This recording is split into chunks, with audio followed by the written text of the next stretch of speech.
moment. That will be the grand finals between Mr. Rogers and DancingFaraz, which is going to begin here in 1 short minute. So if you've got some time to hang in there, please do. For all the folks who are joining in right now for the grand finals, I can see you streaming in. We're about to get underway here in just a minute. It's time to get hyped. Sam is one step ahead of you because it is about to go down in a big way. See everyone in 1 minute when the heat and the action are about to begin.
All right, folks, we are ready to rock and or roll, which means it's time to jump into the broadcasting booth here with the action on tap. I hope you're hype. Go ahead and get hype here in the chat.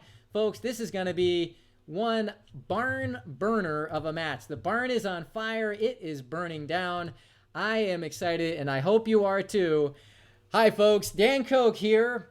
Again, capping off one awesome tournament. As always, I am here with the creator and co-broadcaster of the Imposter Kings, Sina Yeganeh. Sina, the big moment is now. This is what it's all been leading up to. Are you hype enough? I am very hype. You know, this is a stick that we do every week where I don't show that much energy, but I am actually super duper excited, and this is how I express it. I'm going to watch two of the best Imposter Kings players duke it out here. And we've got a lot of different surprises for you too. So this is going to be real exciting. Sina, I've noticed, you know, you're not only hype in terms of vocal energy, but you are hype from a sartorial perspective as well. Look at that nice, crisp... Hold a second. Are you wearing a tie? Because the microphone seems like it might be concealing a tie. Look, I don't know what word you use there, nor will I address it. But yes, I am dressed up. I showered today. I put on my best clothing that I have here, and I am ready to watch some Imposter Kings. Well, I am too. I think we both are. I didn't do anything special. I feel a little overmatched. Like I should have, you know. Oh, I took a shower to be clear here, but okay, great. Didn't do anything beyond that. So I think in the sartorial department, oh my you gosh, are one up on me. Woo. You know, there's a reason to get hyped because this is going to be a great match tonight between two fierce competitors, Mr. Rogers and DancingFaraz. We've got a lot of stuff to share about them as we get deeper into the broadcast. But first, before we do that, it's time to make sure everyone knows how to play this game, the fine game, the fine game of Imposter Kings. So let's talk about how to play Imposter Kings. So how do you play this here game of Imposter Kings? Well, I'm glad you asked, folks. So how do you play? Players take turns playing a card from their hand onto the throne. The objective is to be the last player able to play a card. So how do you play cards? Well, cards can only be played on cards of equal or lesser value unless they have a special ability that allows them to get played on the current top card. So let's look at a sample card, shall we? Here's the Elder giving us some fierce side-eye here, the kind of side-eye that would burn a hole in one's forehead. Note that big white number 3 in the top left-hand corner of the Elder's card. That means the Elder can be played on any card that's 3 or less. Note also the text there at the bottom that says you may play this card on any royalty. There are 2 royalty cards in the deck. They're both worth 9, the highest of any card, and yet the Humble Elder as a 3 can be played on top of them. That's the special ability that the Elder has. There's 2 Elders in the deck of 18. So as I mentioned, there are 18 cards in the deck. At the start of each hand, each player is dealt 8. The remaining 2 are burned. 1 face up, both players get to see, and 1 face down, causing mayhem. This game is all about information. It's the same 18 cards every time, so each player is trying to figure out what the opponent has, and that face down burn card can cause a lot of mayhem along the way. Each player also starts with a face up king card. Prior to each hand, each player burns 1 card face down and selects 1 card as their successor card to place face down next to their king outside of their hand. So what does that king do? Well, here's the king here, giving us one very trenchant look that's getting right to the bottom of us. You can use the king once per hand. And using the king does 2 things. One is it disgraces the current card on the throne. We'll talk about what that is in a second. And it also allows you to take that successor card that's out of your hand and pull it into your hand. Disgracing a card on the throne means it flips and it now has a value of 1 with no special properties. It goes from something to nothing. Here's another sample card here, the Inquisitor. 2 of the 18 cards in the deck are this surly looking brute right here. You'll note it's a 4, but it also has a special ability. You may say a card name. Other players with that card in their hand must play 1 to their antechamber. What does that mean? Well, antechamber cards must be played next turn regardless of whether it would otherwise be a valid play. So the upshot is, if you play an Inquisitor, you can guess a card in your opponent's hand, and if they have it, they must play it next turn. Meaning you get to both know a card that's in your opponent's hand and you're dictating their strategy for them, which can be a very important thing to control the tempo and the sequencing of a hand. A couple of other cards you'll want to keep your eyes on. On the left, one of the 18 is the Fool. With the Fool, you may choose any other card from the court that is not disgraced, then put the chosen card into your hand. So you can only play that Humble Fool if there's a disgraced card on the court because it's just the 1, but if you do play it, any card in the court that's face up gets pulled into your hand, which can win you the hand if it's the right card. On the right-hand side is the Assassin. Again, just the Humble 2, so not worth much to play, but if your opponent uses their king and you have the Assassin in your hand, boom, you play the Assassin, they're dead, and you win. So a lot of the game revolves around rooting out the Assassin and being able to counterplay against it. Again, I mentioned there's 18 cards in all, and we'll have a cheat sheet for what those 18 cards are on the right-hand side of the screen as we step into Imposter King Stadium. A couple other things to note. The game is to 7 points. Scoring per hand, you get 1 point for winning a hand, an additional point for winning with your opponent having a card stuck in their hand, and another point for winning without using your king. Each player gets 1 free mulligan per match. Using a mulligan means the hand ends right there, and there's a complete redeal. You have to use it at the start of the hand. Any subsequent mulligan costs 2 points. So if you've got a bad hand that you don't want to play, you can always trigger your mulligan, but you only get 1 per match. From that point on, they become expensive and only worth using if you're convinced you're going to get swamped and suffer a 3-point loss.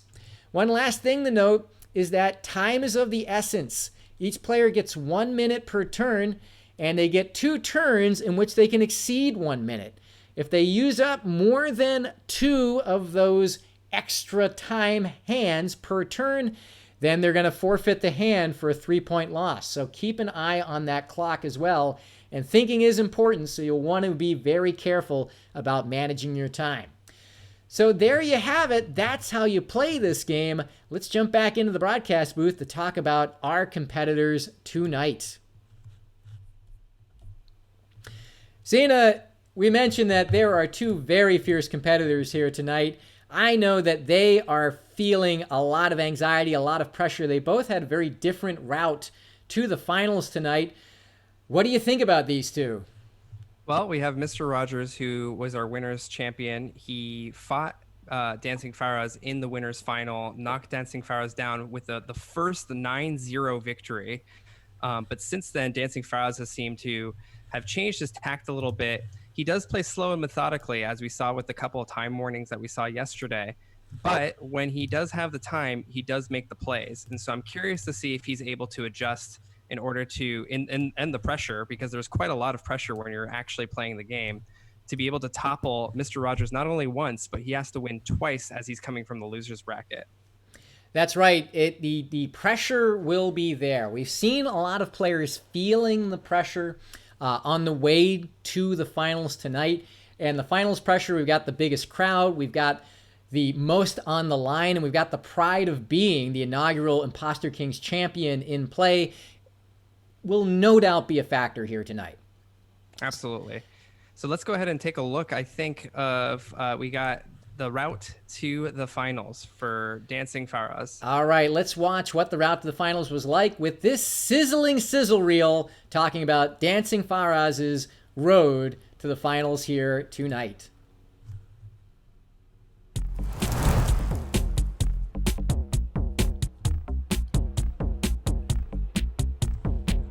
Like he has to either flip his king or he has to play the princess, right? Oh, he's thinking about flipping his king. That's it.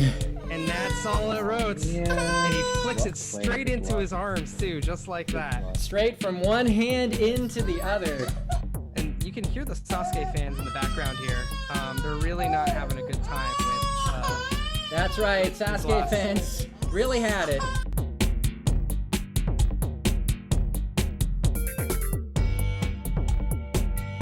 Yeah, he's DOA. There's no way out. 8. You win. And I will play it casually. Yep. Okay. Yep. No. Oh no.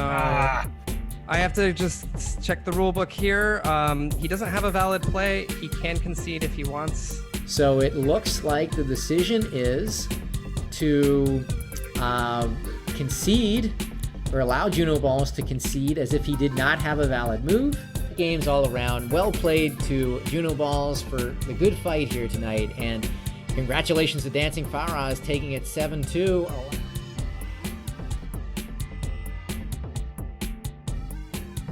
Okay. So he just went and whacked his own 8. Yeah, I think that's a great play because he might be signaling to Will that he doesn't have the 8s, and maybe he'll even use it. Think about that. He might actually King's hand it, and that would actually just draw out an 8 for a 7. I mean, it sounded like he was really stressed out, but this play is extremely good for him. But he still confounds me the most. He did mystic his own 8 in the first hand. I was certain if he'd have gotten me with that just because I expected he didn't have the century, that would have been a case where not expecting something like that would really mess you up, and it just didn't end up playing that way because my hand was so strong.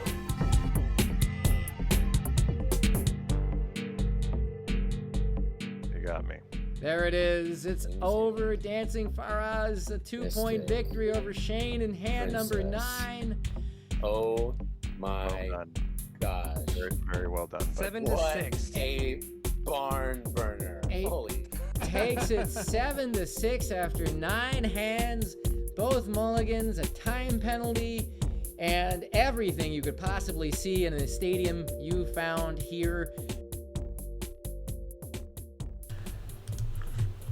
All right, there you have it. Sorry, folks, for the blast of audio there as we get all of the right sequencing in play.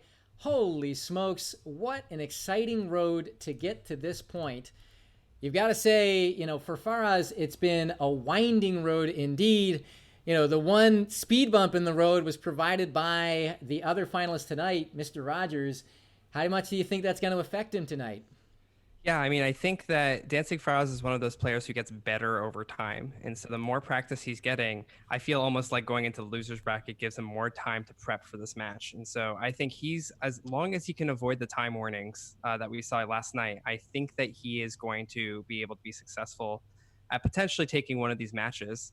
He just has to be really careful, especially with the time rules that we have in play. That's right. And that's an important thing to note. This is a double elimination tournament. And Mr. Rogers has not lost yet, whereas DancingFaraz has at the hand of Mr. Rogers. So that means in order for DancingFaraz to take home the championship tonight, he needs to beat Mr. Rogers twice. So that is important to know tonight. All right, well, that's DancingFaraz's road here. What about Mr. Rogers's? What's the take in terms of how he's gotten here? He's a kind-hearted Terminator who has just put down every person who's been in front of his path. He is relentless. He is very quick in terms of calculating exactly what you have in your hand. And DancingFaraz even noticed that. He said, I feel like Mr. Rogers just always knows what's in my hand. And so I think he's a very dominant force here. We'll have to see if there's any cracks in his armor as we look at his road to the finals. All right. Well, again, I hope your face is ready to be sizzled with this sizzle reel of the Mr. Rogers path to what has so far been an immaculate tournament in the finals.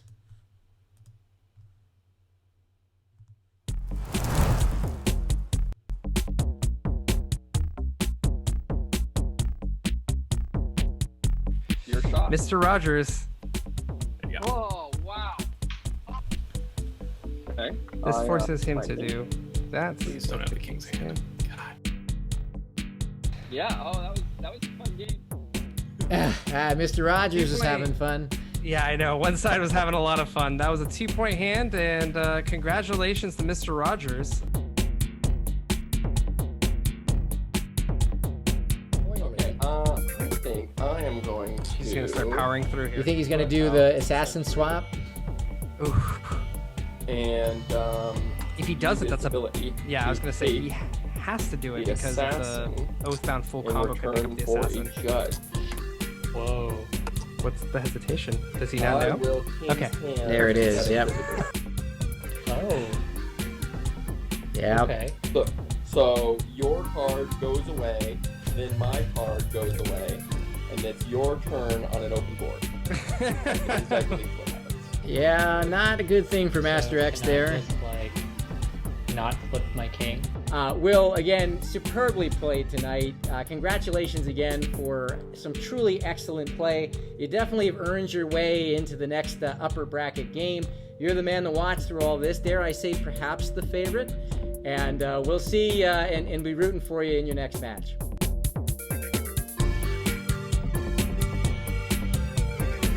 Just think about it for When just a he's second Oathbound here. full combo here.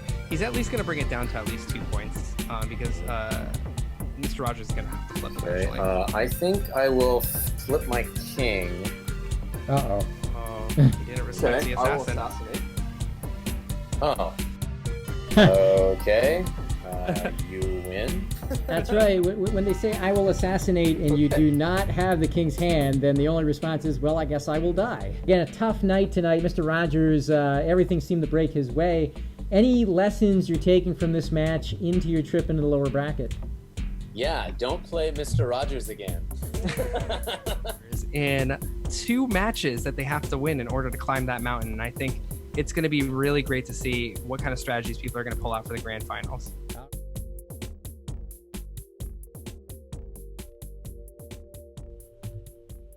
So Gentle Terminator is very much right there. You can see that tournament, that very pleasant but calculated way that he has dismantled all competition before him to get to this point. And here he is now. He's won all 3 matches that he's done. He has, again, disassembled everyone in his path. And you've got to think he's coming in with a lot of confidence, Mr. Rogers is, Sina.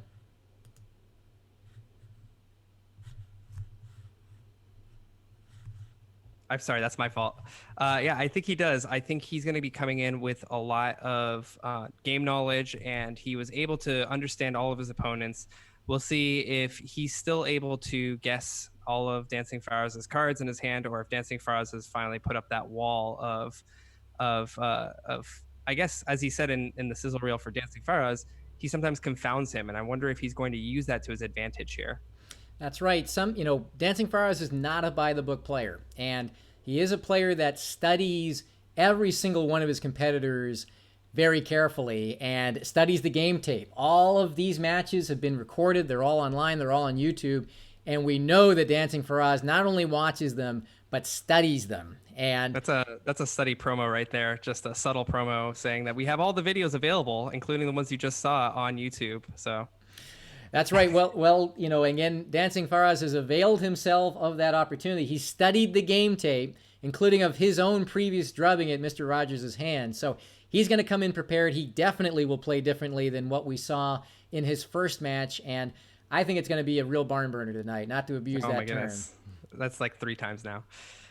All right, well, let's go head into the barn that we were going to burn down apparently. The Imposter started in just a few short seconds. All right, yep, we're stepping now into Imposter King Stadium. We'll see everyone there in 5, 4, 3, 2, 1. There we have it. All right, and as they will do, they're going to start by determining who starts with the True King. True King is the card that determines who chooses who goes first. So if you have the True King in front of you, that means you can choose whether you're going to make the first play or your opponent will. It then passes to the player who loses the first hand. Okay, after you. We got to turn that face down before they shuffle it. There they go. Looks like I'm going first. Okay. It does look that way. So Mr. Rogers has the True King, which means that he gets to go first, or decide who goes first. Now they're going to shuffle up the deck and draw 8 cards each. Great. So as they're drawing their initial hands and we look at the burn cards, folks, now that we're about to start proper, it's time to get hype. So go ahead, drop all the emotes you can in the chat. Show your excitement. If you know anyone who you think is going to love this, go ahead and invite them now so they can get in on the ground floor. This is going to be a heck of a match indeed. So, all right, we're looking at the burn cards. Oathbound's a face-up burn card. Just the Humble Soldier is the face-down burn card. So the hands will be about what they seem for these two players. And since Mr. Rogers has the True King, let's start with his hand first. Fool, Assassin, both Elders, Inquisitor, Oathbound, Warlord, and Sentry. So interesting, you got both the specialty cards, the Fool and the Assassin, neither the royalty cards, but both of the Elders. An interesting hand. Yeah, this looks deceptively bad, but actually he's got the Oathbound Fool combo. For those of you who are new to the game, you can use the Oathbound, of course, reading the sidebar if you would like, to play it on a higher number, and then you have to play another card, and then you can play the Fool, which is a number 1, which is very normally hard to play. But the Fool lets you take any card that's already been played that's face up back into your hand. And so the Oathbound Fool combo is going to be really powerful against higher numbers, which we know that DancingFaraz will have. He also has that Assassin. That's right. So a lot of weapons here and a lot of utility here between the Sentry, the Oathbound, the Fool. A lot of options to play. It's a high skill cap hand. We'll see what Mr. Rogers chooses to do with it. Across the table, we have DancingFaraz's first hand. Soldier, King's Hand, Inquisitor, Queen, Zealot, Judge, Mystic, and Princess. So both royalty cards, the Mystic, but an interesting jumble besides that. Yeah, I think if he has a chance to Inquisit, he's probably going to Inquisit the Elder out of Mr. Rogers' hand, thinking that maybe he only has 1 or 2. The Elder, of course, is good against the royalty cards. He's going to try to bully Mr. Rogers around, and Mr. Rogers is just going to have to save his Oathbound Full combo for the right time, I think. That's exactly right. So it's going to be an interesting decision to see who Mr. Rogers chooses as the first player as we jump into the match proper. Okay. Who would you like to go first, Will?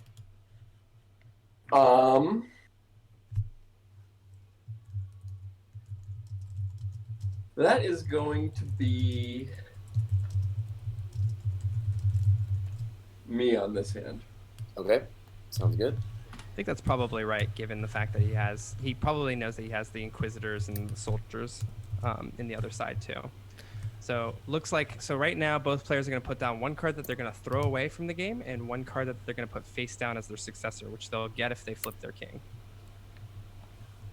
So DancingFaraz threw away a Soldier, and his successor is the Zealot, which is a really good successor card. It says if your king is flipped, which means that if you're flipping your king anyways, this is always going to be true.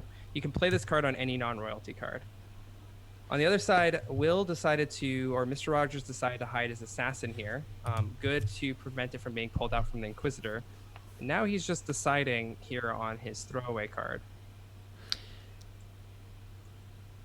Interesting choice to hide the Assassin here. I think he's counting on an early king flip given how outgunned he is by numbers. Yeah. And he's throwing away his Elder, which again, I think Mr. Rogers is, DancingFaraz is going to try to pull the Elder out of his hand. The turns then. Yeah. You can go ahead.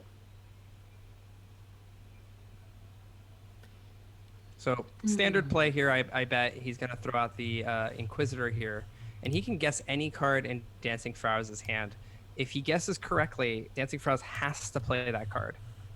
That's right. So one thing he might try here is to pull a royalty card out of DancingFaraz's hand right away to Elder or King flip it to try to grab tempo and limit Faraz's options, especially knowing that he has a Mystic in his hand. If he does that, he'll likely go for the Princess, but we'll see. I'm going to start with an Inquisitor.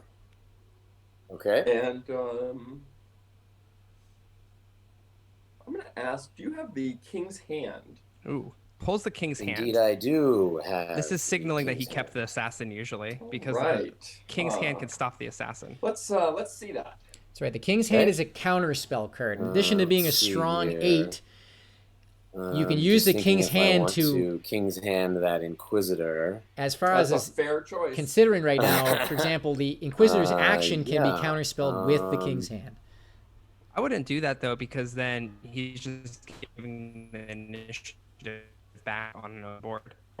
However, I mean, if you could see omnisciently into No, Mr. I think I Rogers' will hands, just it's actually play not the it best if as you did do that, so is. that's okay. And I have a hunch here that As a Mr. casual Rogers 8. now is going to use the Sentry to pick that up. However, he'd have to exchange his Warlord for it. Interesting. Yeah, I was thinking what he would trade for that King's Hand, and unfortunately he doesn't have any great options for that, assuming he wants to keep his Fool and Let's the go Oathbound for in a Sentry. orbit. So he's going to do it, I think. Just casually. as Casual, well. never mind. So Casual casual, Sentry. You got meaning it. that he's not going to use the ability. To use the Sentry's ability, you have to flip Okay. it, which makes it a power of 1. So he's just putting on numbers pressure, because remember, you have to play a card that's equal or higher value, which means that DancingFaraz either has to flip his Alright. king or Let's play see. one of his royalty card. Mr. Rogers really signaling that he has the assassin in his I hand. will play my queen. Ooh. I think Mr. Rogers has to flip here Thus in order to get that disgracing- assassin into his hand. That's right. He won't want to delay any Alright. further. Yep, that does that. Faraz gets And now some. it's over to you. Faraz gets some disgraced cards in the court, so his Mystic now can be used. And clearly, Mr. Rogers, I think his play was to get some royalty out there, either to flip his king or to set up a Warlord play. I think so, yeah. So the Warlord is a 7, but it accelerates to play as an 8 and be in the court as a 9 if there's I'm gonna royalty play out an there. Elder. So Okay, he does the Elder. Okay. Maybe trying to bait out that Inquisitor or that Judge in order to get him to use his ability to get rid of the assassin and then pick Alrighty. up the assassin later. He's really playing with fire here with The that Elder assassin, I feel there. like. Well, Faraz is not likely to king flip against the Elder Okay, here. let's Unless see. he really thinks that there's an assassin hiding as a successor still. Right. He could take the safe route here and just play his Mystic, but then that would open up for a disastrous Fool play. Using the Mystic's power brings her down to a power of 1. He uses the Fool, he picks up the Queen.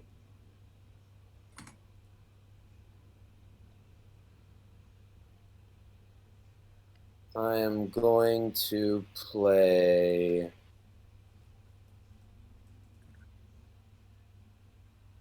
He's thinking here. What would you play here, Dan? You know, I think I would actually do a Judge into Inquisitor play. Yeah, guessing the assassin. Right.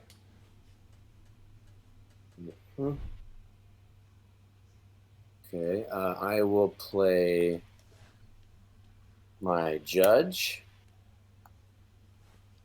And I am going to ask you if you have the Fool. So he What? asks for the Fool okay. here. If you have the Fool, you do. I do have the Fool. Okay. Then I will put a card into my antechamber, since I guessed correctly.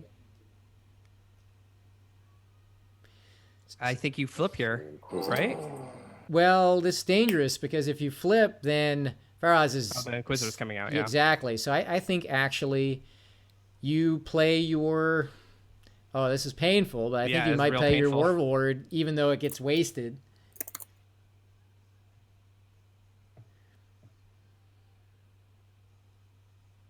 That's a play. Or It's a good one. That is a play. You might have to just concede it, I think. I'm not sure.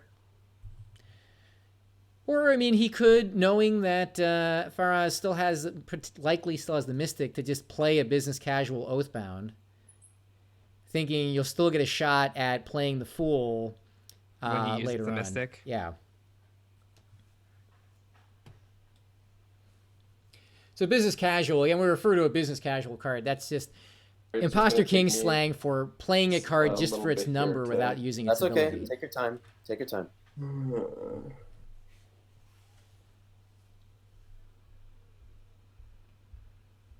So we mentioned time. So far, DancingFaraz has actually played briskly, and he's putting a lot of pressure on Mr. Rogers to think through his plays. That's right. And I think actually I was supposed to be announcing it, but there's been one time warning against DancingFaraz, and now there's been a time warning against Will, Mr. Rogers. They're going to take their time once they get a time warning, they have up to 3 additional minutes for that time. So then the point of the time warnings is to give them, if there's a hard play that they have to make, well, you get 2 chances to do that. And this is one that's, I think, is right for Mr. Rogers to take his time to think about.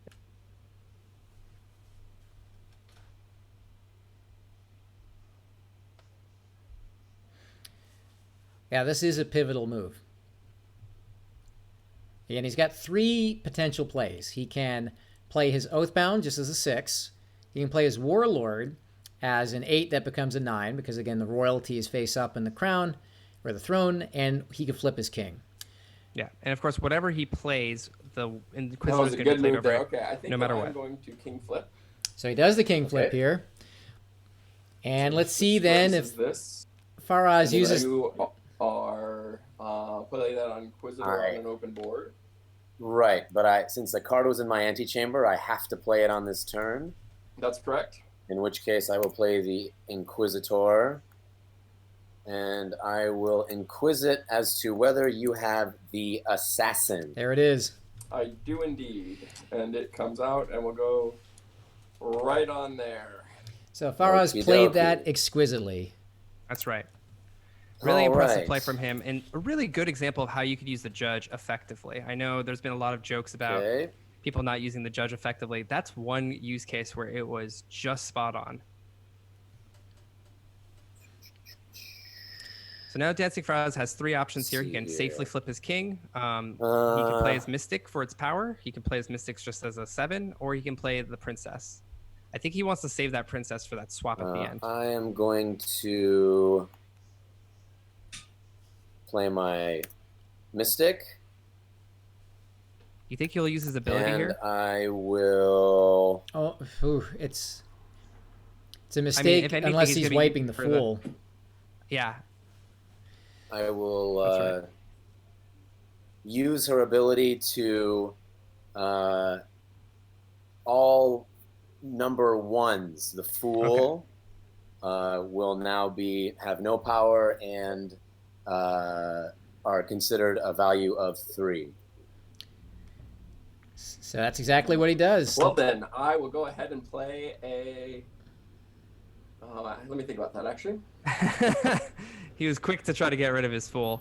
I mean, I think that's not bad, because then he can finish the game with a 1-point loss. If you run out of cards in your hand, you still can sneak away with 1 point. If you still have cards in your hand, your opponent gets 2 points. The Oathbound helps you facilitate that transaction. I'll go ahead So- and play a 3 over to you. Okay? So that's the Fool. It comes out as a 3 because it was mysticked. It loses its ability, but it has a value of 3 after being played. Alrighty. So this isn't necessary. You know, Mr. Rogers hasn't I guaranteed a 1-point will- loss here. Not at all. Yeah.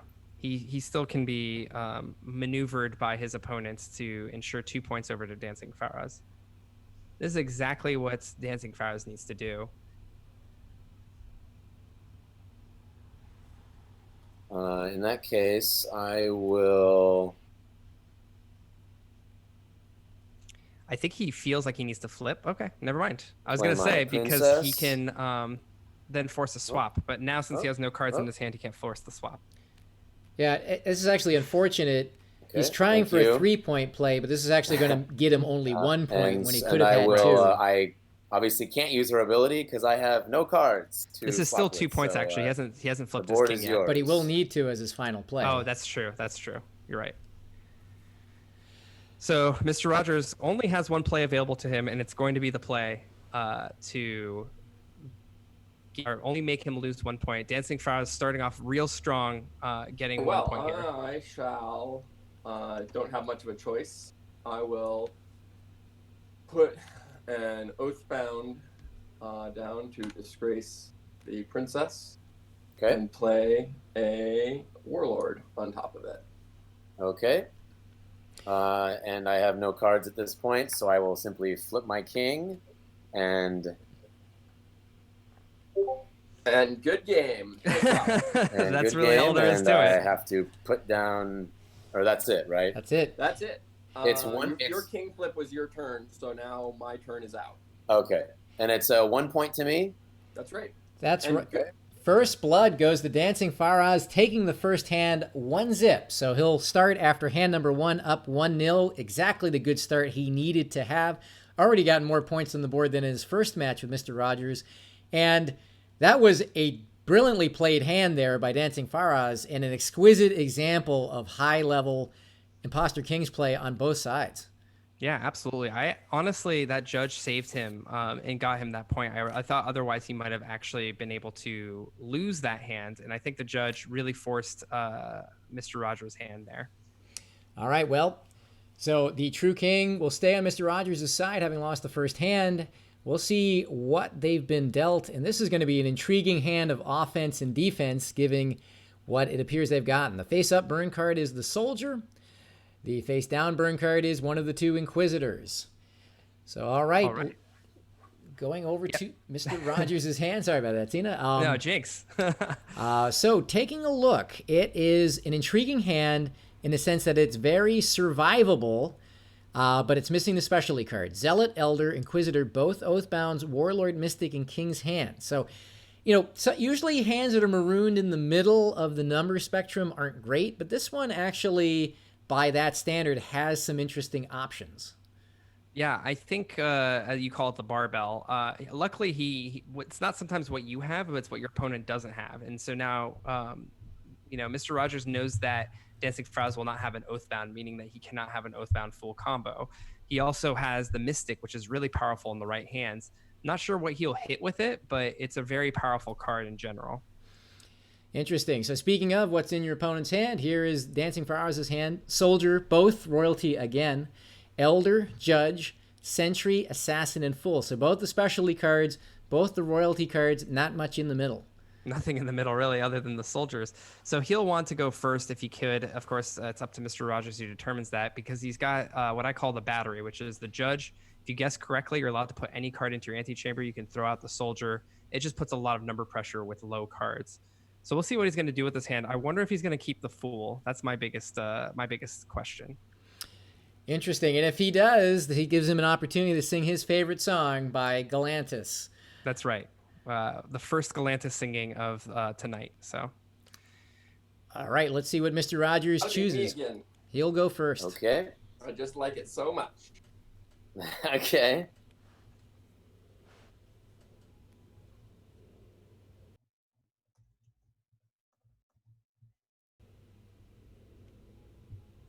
all right. Looks like DancingFaraz is going to throw away the soldier. And he's going to hide away his assassin here. Tucking the assassin again. And what that achieves is, remember, the assassin's in your hand. It can be discovered with cards like the Inquisitor. And as we saw in the first hand, DancingFaraz managed to pull the assassin once Mr. Rogers had it in his hand to be played in a safe and ineffectual way. So that's the main thing achieved by that. Mr. Rogers thinking carefully on what he's going to throw.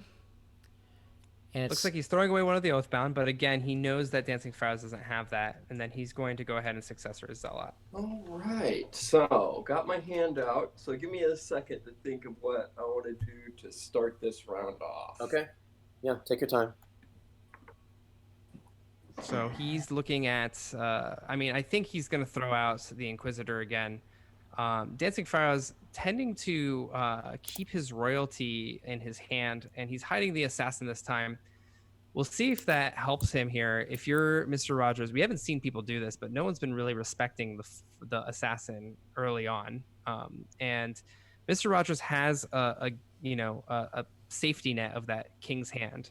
So That's right. He has a lot of options between the Mystic and the King's Hand and his Inquisitor. Those are the three main mechanisms he'd have to counteract or diffuse the assassin here. We'll see when he uses them and how he uses them and how he wants to lead off. I would like to inquisit Okay. and have you name. I'm going to name the assassin. I do not have the assassin. So it So goes now he right knows the for it. assassin's on his hand. Yep. That's right. Okay. My turn.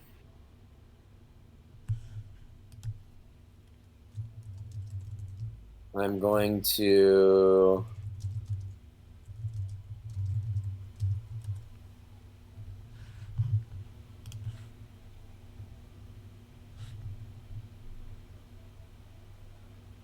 Thinking about the judge here. do the judge. And I will inquire as to whether you have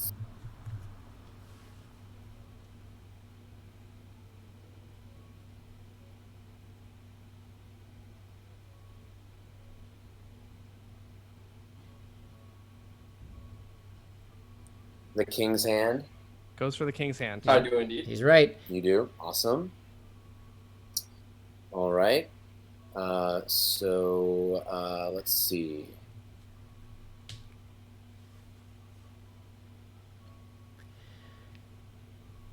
Picking what card he can put in his antechamber.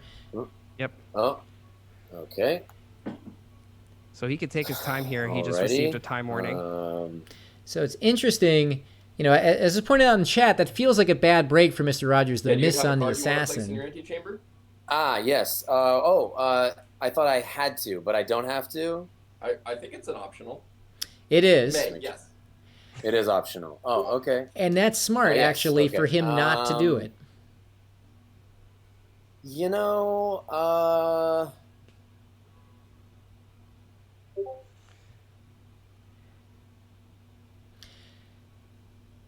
So as mentioned, it's not necessarily bad luck that Will or Mr. Rogers missed on that Inquisitor guess of the assassin. He now knows the assassin is not I in think Dancing I Faraz's will. hand. I think I will not.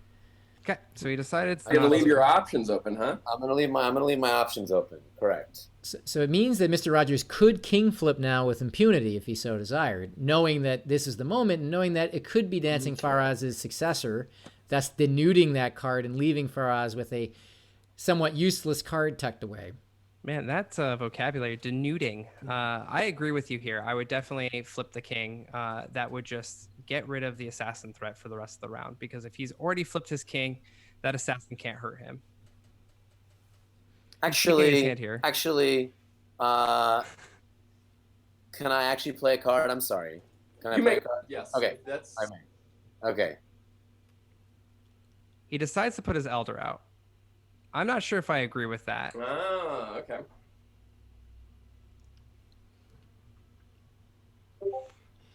He did get a time warning on that, so he's used up one of his extended plays there. Worthwhile. This is a critical juncture here. That's a worthwhile thing to spend one of your warnings on. And so, all right, now Mr. Rogers knows he's going into an elder, which is a curious... Well, if that's the way we're playing things, then I will go ahead and flip my king. Okay. Okay. And Sam, he actually already I have got no the choice time but warning, so he to has time. Play my elder. Okay, elder's out now. Mr. Rogers has a free Mystic play available to him if he feels like it. Right, Mystic play is there. He doesn't have to fear the assassin any longer. He's got a pretty strong hand, but he knows he still has 2 royalty cards he needs to be able to deal with. He's hovering over the Warlord here. Yeah, Good it looks like he's things just going to play the Warlord. Picked off here with a warlord. Sounding pretty confident there. So Mr. Rogers has to be careful.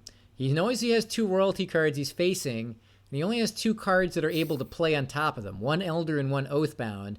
So if he plays either one on anything else besides a royalty card, those royalty cards immediately become lethal if played together.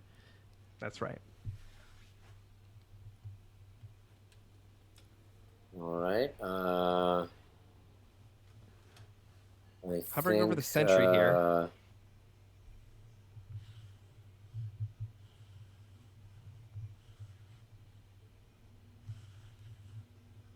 I think I will play my sentry, and I will play her as a casual 8. Okay, casual 8 coming out. So that means that Mr. Rogers can either use his Zealot or his Oathbound or his King's Hand here. I think this is a time for the Zealot. If anything, there's nothing else he could really play it on. That's right. Yeah, this would be a good fit. Zealots go great with 8s. It's, again, preserving the 2 cards he knows he needs to preserve. Okay. I will play the Zealot on that because I have flipped my king and can play that on any numbered non-royalty card. Yep. Very good. It's almost like he hears us. All right, now in this case, DancingFaraz has quite the arsenal of things he could play. And it looks like Arlo's woken up just to watch this match. That little man, he's here just in time. And for those of you who are joining late, just like my toddler son Arlo, my queen. welcome. That's Sasuke fans, as we call them. All right, so there's the first queen, the first salvo against Mr. Rogers. So Mr. Rogers has got to feel good about this. Again, it makes the fool that much more useless. And now it's a safe chance to counterattack one of those royalty cards with one of his. Dot Sam with an interesting point. He needs to king flip and trade the assassin out. The only issue with trading is that Mr. Rogers has safely saved onto the king's hand here. And with the princess, if she chooses to use her ability, you can actually king's hand that. And I know that Mr. Rogers knows this.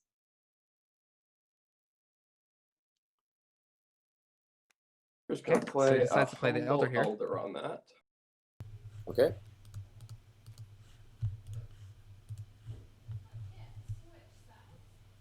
So he can play his princess now and swap out that fool. Again, I think to the problem of the king's hand, he really needs the princess for its numbers. So I don't think he can swap here. Yeah, such a smart... Again, Will has done a great job keeping his powder dry in this hand and holding on to the cards that he needs.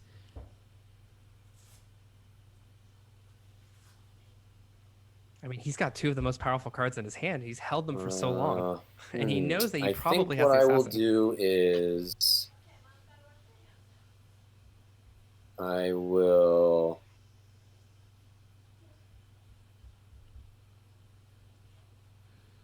Looks like he's thinking about flipping. Flip my king. King flip there. Pulls the assassin. He now has only 1 useful card in his hand, which is kind of a bummer for him. Thank you. There we go. Yeah, this is getting away from DancingFaraz quickly. Okay. And now Mr. Rogers can win by just playing a casual 7.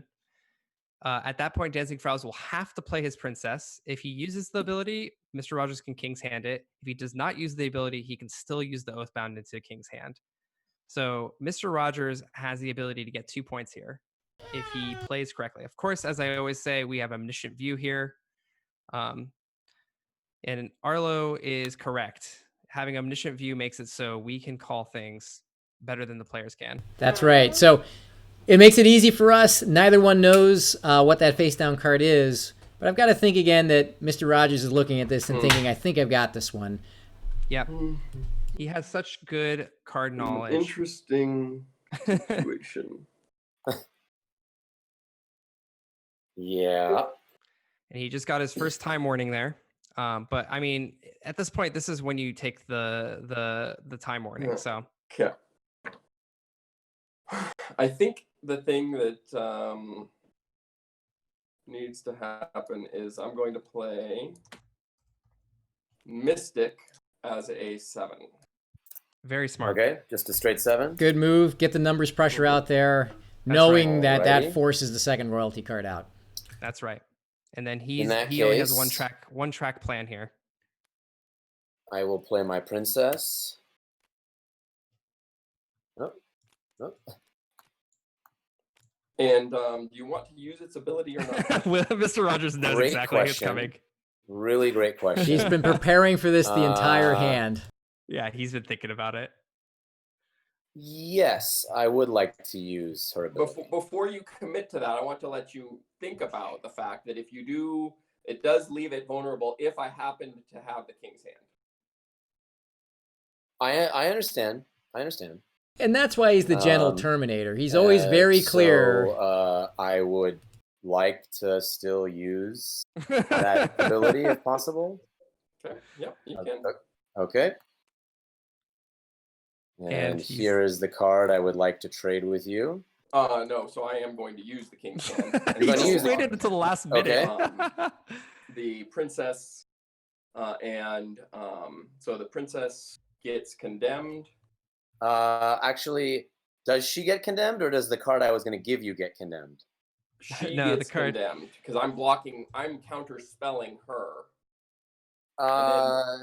Can I just get a rules clarification about that? There's a price check. Yep, clarifying away. Okay, got it. Okay.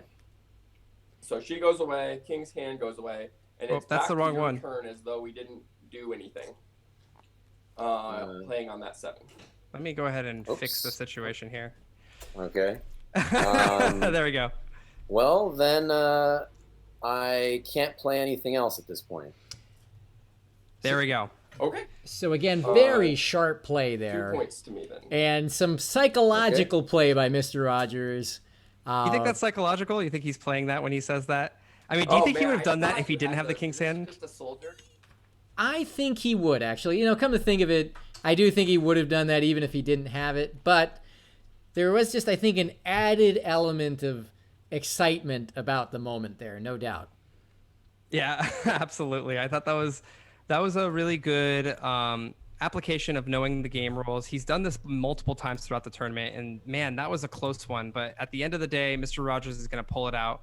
Really patient with all of the stuff that he had there, and he was rewarded with 2 points there. That's right. So after 2 hands, it's Mr. Rogers 2, DancingFaraz 1. We're going to get back to match, or I should say hand number 3 here in just a moment. But before then, we've got a little surprise for the faithful out there, or fans of the Imposter Kings, because it's time to reveal brand new artwork for one of the 4-player cards that has not yet made its art debut. So if you'll bear with us for about 5 seconds, we're going to step out of Imposter King Stadium for just 1 moment to do a brand new card review. It's going to be something else, folks. Stay tuned.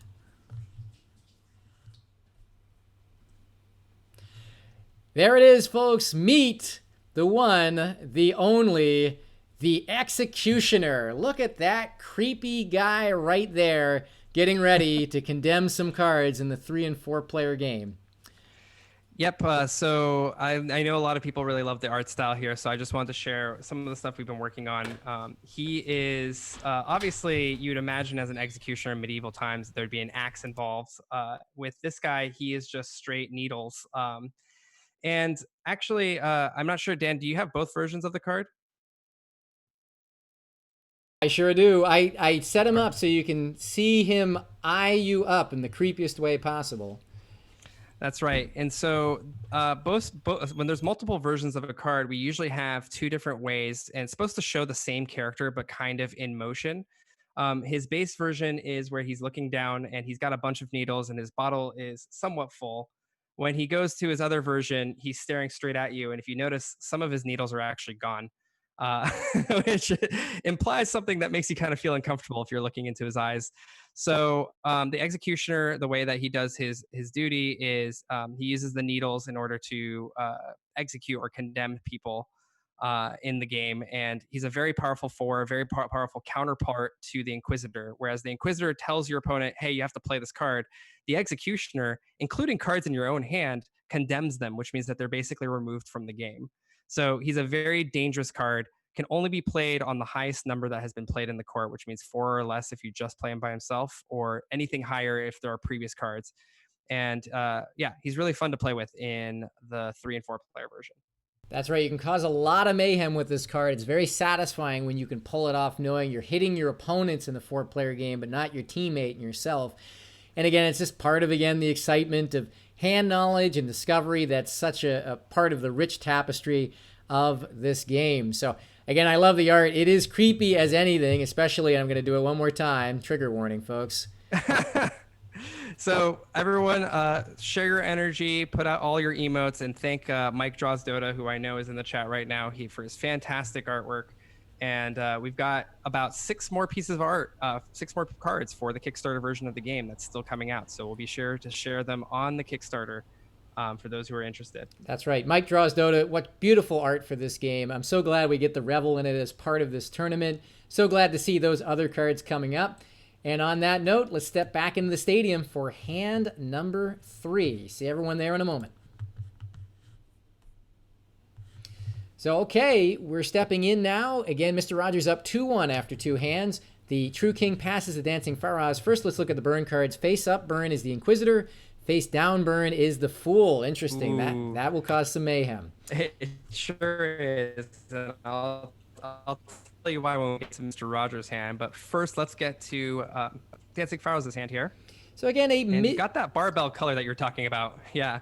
Go ahead. That's right. Yeah, it does. He's got Elder, Soldier, Judge, both Oathbounds, Mystic, Warlord, and King's hand. A very similar hand to the one Mr. Rogers had.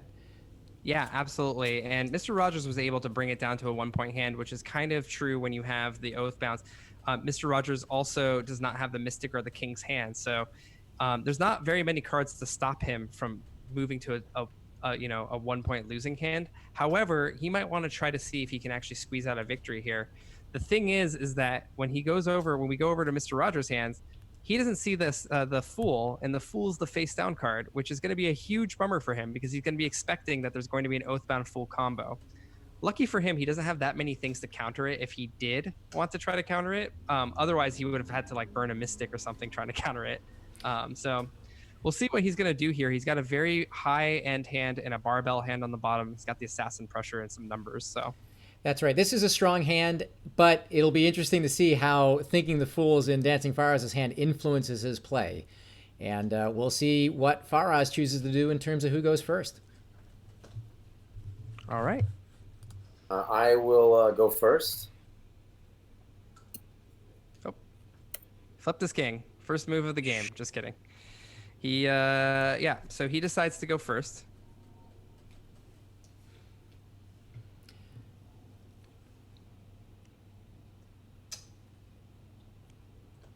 All right, and let's take a look at their throwaways. We've got the Elder for Mr. Rogers, knowing that he has both of the royalty. And we have the Oathbound, one of the 2 Oathbounds from DancingFaraz. Interestingly, the same exact thing that Mr. Rogers did when he had a similar hand. Yep. I'm surprised Sam, who's annotating the game, hasn't already mentioned that. We've got the Zealot for Mr. Rogers here, and the Warlord for DancingFaraz. Interesting. So Mr. Rogers choosing not to protect his assassin in this case. That's right. And that's the whole variety. I mean, maybe he sees the face-up Inquisitor. He has an Inquisitor of his own. He knows he can Inquisit it out. But DancingFaraz still has quite a lot of things, a lot of tools in order to take care of it. That's right. Now let's see his call to lead off with. He doesn't have either Inquisitor, so his most likely lead-off cards are going to be either his Soldier or Judge. All right. Go ahead and we'll choose see. your first play then. Okay. Bring out the Judge. And I will ask... He's got the battery set up that I keep talking about. However, it's not super great when Mr. Rogers has a 5 of his own. Do you have the Queen? I do have the Queen. Okay. Would you like to play something into your Antechamber? Yes, I would. So there's the battery right there. Yep. And now the board is yours. Imagine if Mr. Rogers did not have a Soldier. That's where the pain reel comes in. However, the Soldier is a good counter to the battery because now he could just play his 5 and just use that guess for information, really. Okay, I'd like to play a Soldier.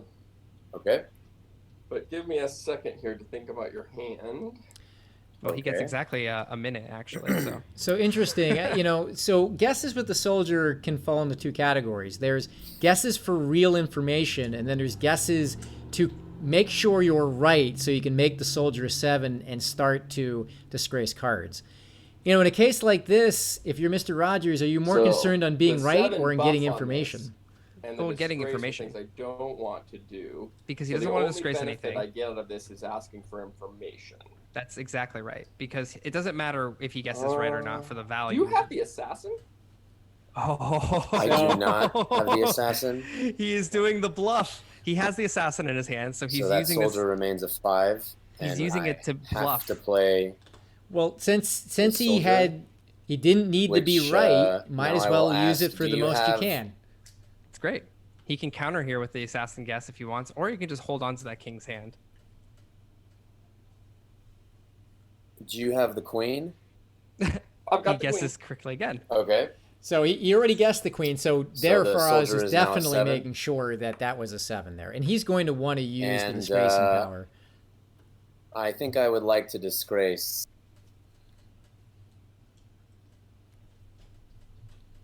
a couple of cards.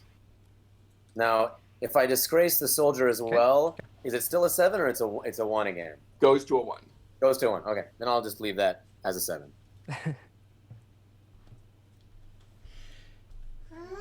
So he disgraced both the judge and the other soldier.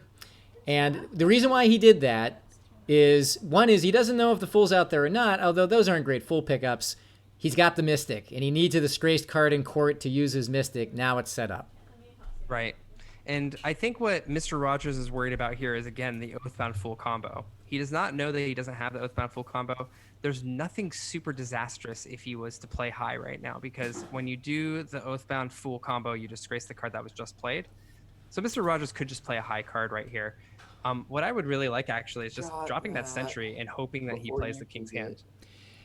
Yeah. I think I'm going to king flip.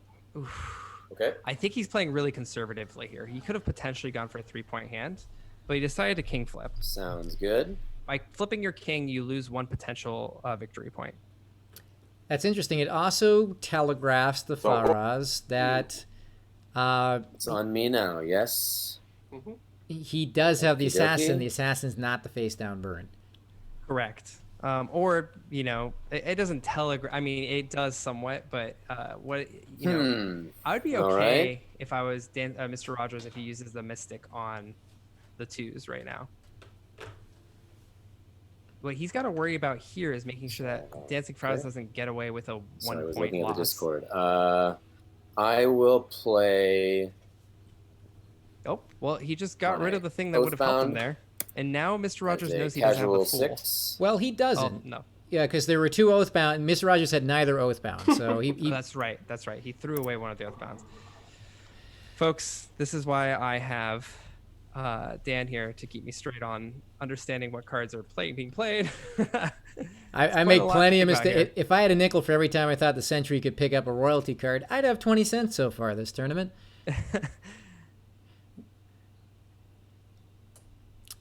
So interesting. Straight 6 now to Mr. Rogers.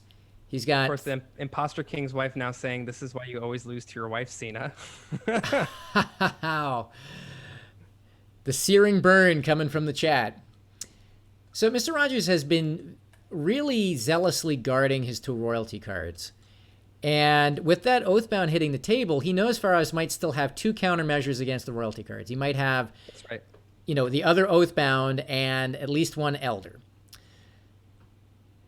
So that's the reason why he's not just flinging those royalty cards out to finish Faraz off and force a king flip, because he's thinking that other Oathbound is there even though it isn't. The time warning there for Will. I was unable to actually send it because Discord was lagging. Hopefully he got that. And Red, I really appreciate that. Both thank you for the props, as well as thank you for the use of the stream channel points for emphasizing. Really appreciate Yeah, it. I'm surprised he got enough points. I guess he's been watching some of the matches here, so 100 points. 200 points. So it looks like Will is using his time warning to decide what he's going to do here. If you were him, what would you do? I think you Play pinpointed it. What he's a doing right century. now, business casual 8. As a casual 8. I kind of would have liked the Casually. Zell out there. Okay, sounds good. Maybe he's saving that for like potential warlord. Well, it's a lot of pressure now on Faraz. The only thing he can do is the king's hand. In that case, I will flip my king. Yep. Okay, so there's a I king will flip. assassinate. That's the right move I will because play my king's hand. he had to Nice. save his And then king's both. hand for that. It was either Possibly lose his possible. ability to counterplay against the assassin or And, just uh, get his king flip out. I think that means it goes. Your king flip stands, and now it's my turn on the king flip. That is correct. So I blocked the assassination with the king's hand, and now it's Mr. Rogers' turn. He can do a really powerful Inquisit here. Okay. Maybe get rid of that elder. Win the game. Yeah, that's it. The elder's the last thing standing, but he still thinks that other Oathbound is out there, I'm sure, even though it isn't. But Oh, it doesn't. he's gonna think really hard about that, isn't he? If he Yeah. gets So yeah. if he gets the elder, it doesn't matter because he's got 2 royalty cards, and DancingFaraz will only have 1 counterplay. But he's got to worry that That's Oathbound right. could And after bleed he his hand Inquisits, out. he might just play this. Yep, and I mean he could hit the elder and then play his zealot, and that would make sure that he wins no matter what. With 2 points. Mr. Rogers looking around here.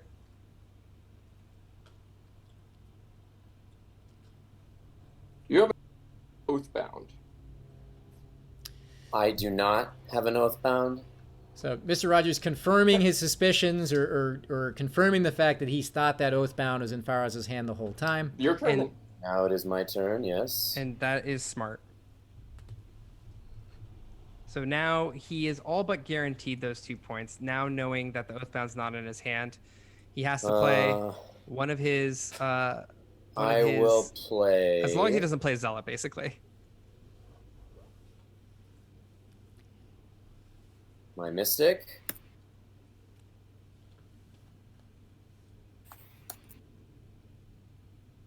And I will call out.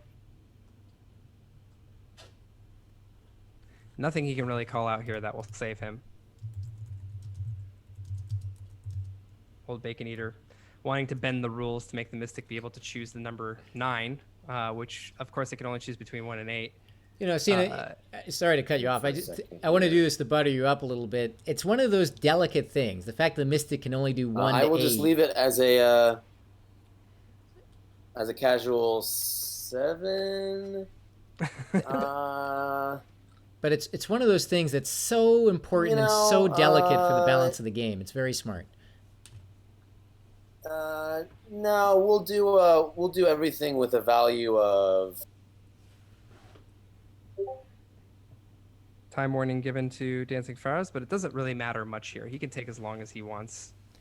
Keeping consistent with the rules, still going to let him know. How many No, we'll warnings keep does he it have? casual 7. Less than last night, I can tell you that much. Yep. He could also just be safe here, play the queen, get the elder, play the princess, swap, knowing that there's nothing that he can do. I mean, there's plenty of ways for Mr. Rogers to win this, as long as he doesn't forfeit his hand. That's right. the only thing, really, that will ruin his chances of winning here. Yeah, he should be able to narrow in on that 2-point win here. You can see him pantomime playing the queen here. Yes. Love the pantomime. He's got to block it out. Play the queen on this. Okay. I will play my elder. That's right. And now he just has to play his princess. And if he's worried about anything, he could swap. That's right. He's got 1 card that'll get him a 1-point win and 1 card that'll get him a 2-point win. It all depends on which one he picks. Definitely wants the 2 points, I would assume. I would assume so, yeah. Try princess. And no ability. No ability. All right. And you win this hand. There it is. Oh, wow. Okay, next up. 2 points to Mr. Rogers. 2 points. That's right. So 1 point for winning the hand, 1 point for DancingFaraz having a card stuck in his hand. And there you have it. That's the end of hand number 3. Mr. Rogers now up 4-1, and 4 points is a major Rubicon because now that means one blowout hand of a 3-point victory can win the tournament for Mr. Rogers if he can get it. But DancingFaraz still has his mulligan in play. Yep, absolutely. One hand away potentially here for Mr. Rogers, and we'll see what happens. But before we do that, do we have anything we want to show here, Dan? Well, as a matter of fact, we do, folks. At Sina's insistence, oh, wait, hold a second. I haven't loaded the blooper video into OBS just yet. It might have to wait one more hand, folks. Oh, my. Wow, Dan. Really trying to extend out the blooper video here. That's quite all right. We've got ourselves a pretty good... Are we still in the stadium? We're still in the stadium. All right. Well, let's go ahead and take a look at what we've got here. We've got the assassin face up. So both players knowing that the assassin cannot be played this round. And on the other side, we've got the mystic, the also powerful mystic. So we've been having a bunch of hands without any of those interesting cards being hidden. And now we have one that is going to blow both players' minds, I think. So let's go over, I think, to DancingFaraz first. So yeah, it looks like he's got a pretty balanced hand here. This is a nicely balanced hand. He's got both royalty cards again, but neither of the specialty cards, the Fool or the Assassin, of course. But given one is burned, I'd say this is a very strong hand. Strong in the top end, well balanced, a lot of options in terms of how to play. Be interesting to see whether he wants to lead with this hand or let Mr. Rogers play first. That's right. Really powerful hand. We'll take a look over here at Mr. Rogers' hand. Generally speaking, not a super great hand. He doesn't have the Assassin. He has the Oathbound Fool combo, which is really powerful. He's got the Sentry to help him out with the higher numbers, but he's got 2 Soldiers and kind of just 1 Elder. It's not really comfortable, I would say. And I don't know. People make fun of me for never mulliganing. I actually might think about mulliganing this hand. So yeah, this hand has no offense. The only way he's going to win is by either, is basically if he can pick something up that's a bludgeon with the Fool. Otherwise, this is a 1-point loss hand all over it with the 2 Oathbounds. Yep, especially without the Mystic here. And so we'll see what they decide to do. And as Sam pointed out, I probably need to go edit that blooper video to add that blooper that we just had into the blooper video, which I think is hilarious. We had a blooper? Where you didn't have it ready. Oh, yeah. Yes, that's, well, just get right on that. Yeah. We have some plugs coming up, by the way, after the next hand. But as All right, so it's your first player, King. Which one, who do you want to go first? I will go first.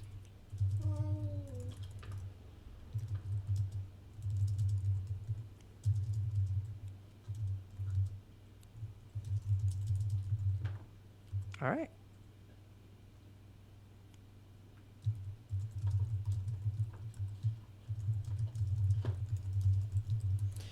So far Mr. Rogers choosing to go first. Interesting. We'll see if he elects to lead with his Judge or Inquisitor. Yep. And so we've got the Mystic here. Looks like there's some time pressure coming over to Mr. Rogers because he put those cards out so quickly. We've got the Elder from DancingFaraz. I bet you he's doing that intentionally, by the way. And the Zealot as his face down. Now, if you're Mr. Rogers, would you mulligan this? Looks like he's opting not to. No, I think, again, this hand with the dual Oathbounds is flexible enough to get a 1-point loss. First, it's your turn. That's right. He got rid of one of the or he succeeded one of his Oathbounds. We'll see what he decides to pull here. You think he's going to pull the Elder? He tends to pull the Elder when he has double royalty. He really should. I'd go Inquisitor, Elder, Judge, something. As to whether or not you have an Elder. As mentioned, he loves doing that. I do have an Elder. Not quite happy with that. All right. And then it is my turn again. Oh, gosh, look at the rest of his I will cards. play the Judge. He's going to bludgeon him with numbers. And I will ask... However, if he judges and then puts something as antechamber, Do you have Mr. Rogers could use the sentry's ability. It's not great yet. He needs to pull that king's hand. a soldier? Definitely a safe guess there. Okay. Yep. So now he gets to choose if he wants to put something into his antechamber. I will put a card into my antechamber. Sina loves the way that you're using these judges. Very true. Does he? Does he now? Okay.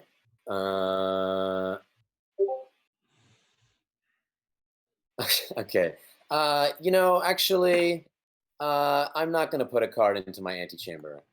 Okay. Yeah, that's sensible. Again, all those cards he's going to be able to play whether they're in the antechamber or not. Might as well keep his options open. Just some fact finding. Just some fact finding. You got it. And again, Mr. Rogers, with that hand, the only way he's going to win is with a terrific fool pull.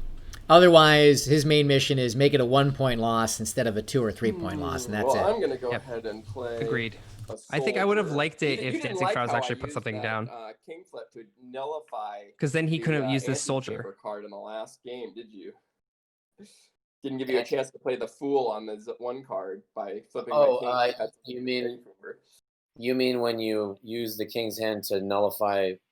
Oh wait, I don't remember. Sorry, I'm not. That's fine. When I king flipped on the judge so you had to play on the. Oh, that's right. Now I remember. Hold on, I gotta choose here quickly. He's realizing he's got the timer going.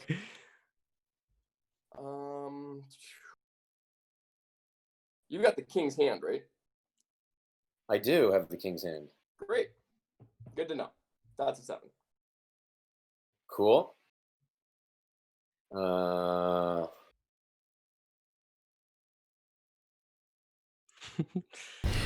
Yeah, an embarrassment of riches right here. And, Mr. Rogers wants to leave everything face up for his fool, but there's nothing great to pull yet.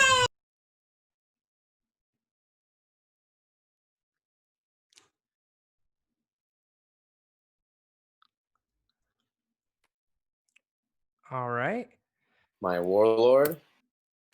And now if he wants, he As could a sentry 7? into that if he feels like it.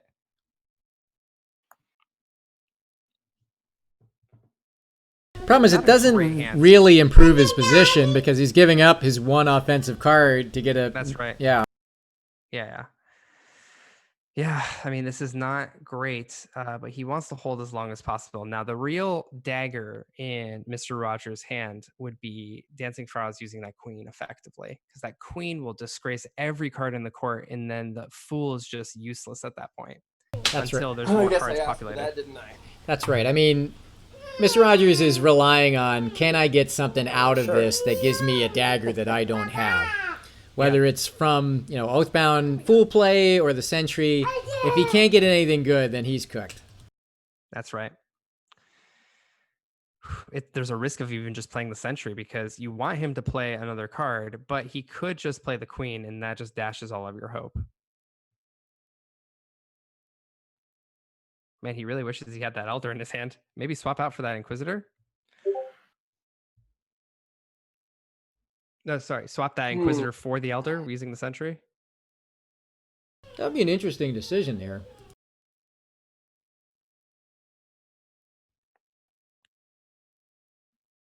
So time warning given to Mr. Rogers. He's going to take a long time to think about this. This is a crucial moment in his hand. And I don't blame him for taking his time on this one.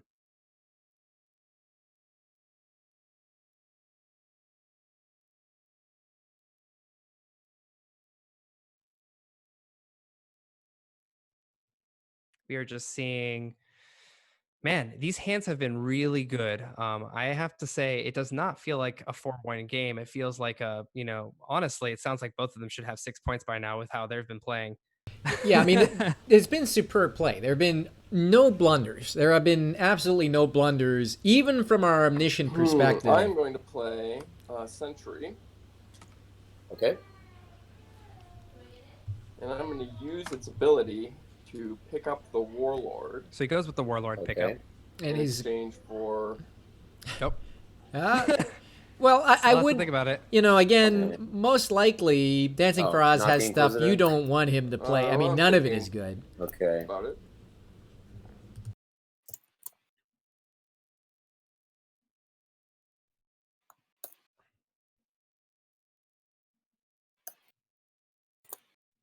He's still got a good, I think he has a timer running in the background too. So he's got a good minute and 20 seconds to make a decision here. Yeah, again, Change for the Inquisitor. I think he's right with the Inquisitor. Okay. Yep. So there you go. He swapped the Inquisitor there for the Warlord using his All Sentry. right. Cards to me. Okay. Question is, does he drop the hammer right now? Well, the interesting thing again is, I think Mr. Rogers is going to achieve his aim. He's going to Alrighty. get at least 1 point out of this, I think, by just hanging around long enough. Man, he's just making it so hard to score against him. I would be frustrated. He's just literally like, I mean, you've played so well against him, and he just keeps getting away with 1 point. tough So one. Dancing Faraz has to get away with trying to get 2 points here, I feel like, to get that momentum going. Yeah, that's the thing. 2 points. He's not going to get 3, I don't think, but he's got to get 2 here. Yes, I will play. Oh, he decides that you drop the King's King's hand hand. here. Oh, And it's a good set. Yep. It again, if you're Mr. Rogers, you've got King Flip, or you could do your Oathbound Fool combo, but there's just, again, nothing that's that enticing except for maybe an Elder. Yeah, I mean, I wouldn't mind picking up an Elder here, because then you've got an Oathbound, you got an Elder. You basically are iron fisting. You're basically pitting up your iron wall, trying to get that 1 point. Yeah, just trying to survive. I see him checking his successor card, thinking, and then he caresses his Oathbound. I believe his successor is an Oathbound. That's right. So thinking through this carefully about whether he wants to do King Flip or if he wants to Oathbound into that Fool. He knows there's going to be at least one royalty. The problematic royalty is always that princess, right? And so by having the Elder and the Oathbound, he's got the ability to try to stay survivable. I can't do all the math in my head right now, but it seems like that would be the I'm going case. to play an Oathbound into a Fool. So Will's now gotten his second time warning. You have to complete your move before the minute's up, but I think which he's fine. disgraces the King's hand. that's right. So that's right. So Will now has to make all of his subsequent plays in a minute or less, so he'll forfeit 3 points. And I'm going to go Definitely don't ahead want and that. pick up an Elder. Okay. So he did it. He used the Oathbound Fool combo to pick the Elder up as something to blunt the royalty attack he knows is coming. Now Faraz has got to make a choice here about whether to just unleash the attack or to King Flip. I got to think he's got to play. Keep a hand. Yeah, I think, because actually he has to keep a hand for his princess to be effective. Well, in that case, Who does? Oh, he went first as well. Okay, so he's gonna run out of cards before Mr. Rogers here, so he's got to be a little careful. I will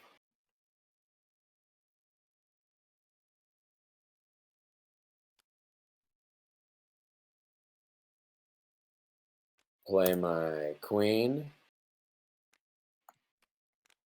It's true. If you have a hand that has no offense, as was true for Mr. Rogers' hand, you can still win 1 point by outlasting your opponent.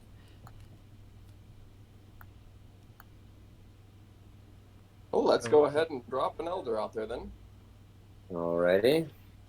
So Elder's out there now. I would Thank you, assume that he's Elder. gonna flip here. Thank you for your service. Thank you for your service indeed. I love these assassinless hands because most players are just going to know they don't have any fear. They can flip whenever. And it's just kind of seeing how much you can Can I bludgeon. take that back? Oh, he Can wants to you take that card back. take that back? So you are allowed to take that back as long as Okay. you have not, In as that long as your case, opponent has there not you I go. played. think I'm going to go with King Flip instead. Okay. Changing his move. Alright. Your turn. My turn indeed. Ooh, boy, this is tense. Sina, remind us, what is DancingFaraz's successor card? DancingFaraz has the Zealot. Zealot. Okay. Alrighty. See, DancingFaraz would be at a huge advantage right now if he was not the first player. He didn't, because then he would be able to use his princess for the last I am play. going to play the princess. I'm getting your water. I have no cards to swap, so her powers are useless. Okay, now I will play the Elder. You'll play the Elder. Got it. This is looking dangerous now I for will- DancingFaraz. Yep, Flip it looks my like it's a king. 1 point for DancingFaraz. Or sorry, 1 point for Mr. Rogers, actually. Yeah. Yeah, it's going to be an Oathbound in the Warlord. No, I mean, he could just play whatever. Oh, that's right, at because this they had point. disgraced card on the top. Boy, oh boy. I think this should do it. Well, he doesn't know So about that is a 9. That becomes a 9. Oh wait, that might not do it. I don't know where some of the other cards are. Okay. Always My calculating. last card is the Zealot. Okay, I can play an Earthbound on that. There it is. Okay. It's a 1 point win It's 1 point to you. for Mr. Hard- Rogers. Boy, was that a magic act there. Again, a hand with no offense, and he just survived, and he survived. And right, if you can survive long enough and you're not going first, you can still win it. And that's how Mr. Rogers did it. And the play that made it happen was that Oathbound full play to pick up an Elder. That's right. I mean, that's tough, right? So, whew. Oh my gosh, I can't believe he got a point off of that. So now he's just 2 points away from taking the grand championship here. And we really, I mean, this is just tough because you would have thought that he was going to lose that. At one point, we're like, DancingFaraz 2 points, DancingFaraz 1 point. And then it also all of a sudden switched around with the passage of play. So I think that Oathbound into Fool combo was the most important thing he could have done there, and he used it to great effect. That's exactly right. Well, we're going to dive in now to hand number 5 with Mr. Rogers up 5-1. But before we do that, we're going to do a little bit of plugging first. Don't worry, that surprises sizzle reel is still there. We'll see it. But first, let's just dig in a little bit just to remind everyone of what's coming next in the world of Imposter Kings. So we're going to step out of the stadium for just a moment. We'll be right back.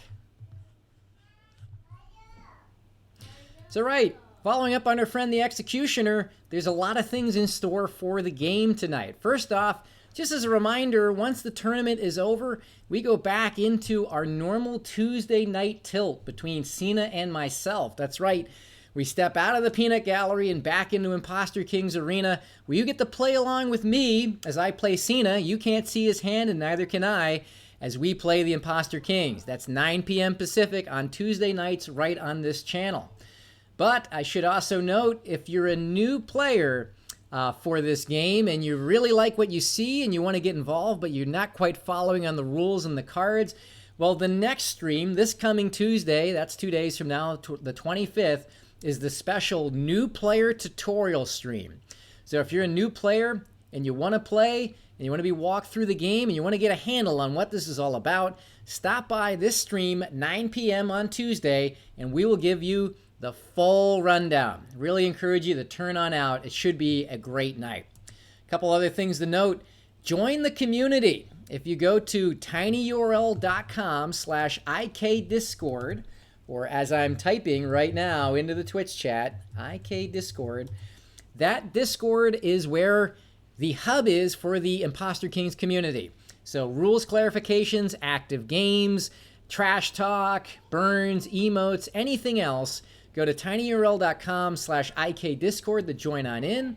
Also, if you want to follow along, be sure to follow us here at twitch.tv/DanKoch. So be sure to smash that follow button to follow this channel because, again, Tuesday nights we're doing this. There will be other tournaments and a lot of other action as well. So be sure to join us here in the Imposter Kings community. We would love to see you.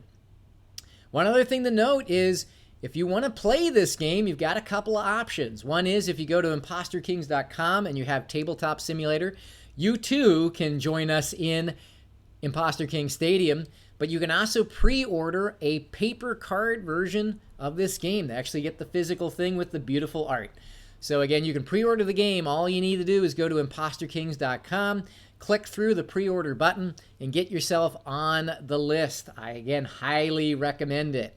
A couple other things to note. Stepping outside of the world of Imposter Kings for a moment, do you love bar trivia? Are you stuck at home?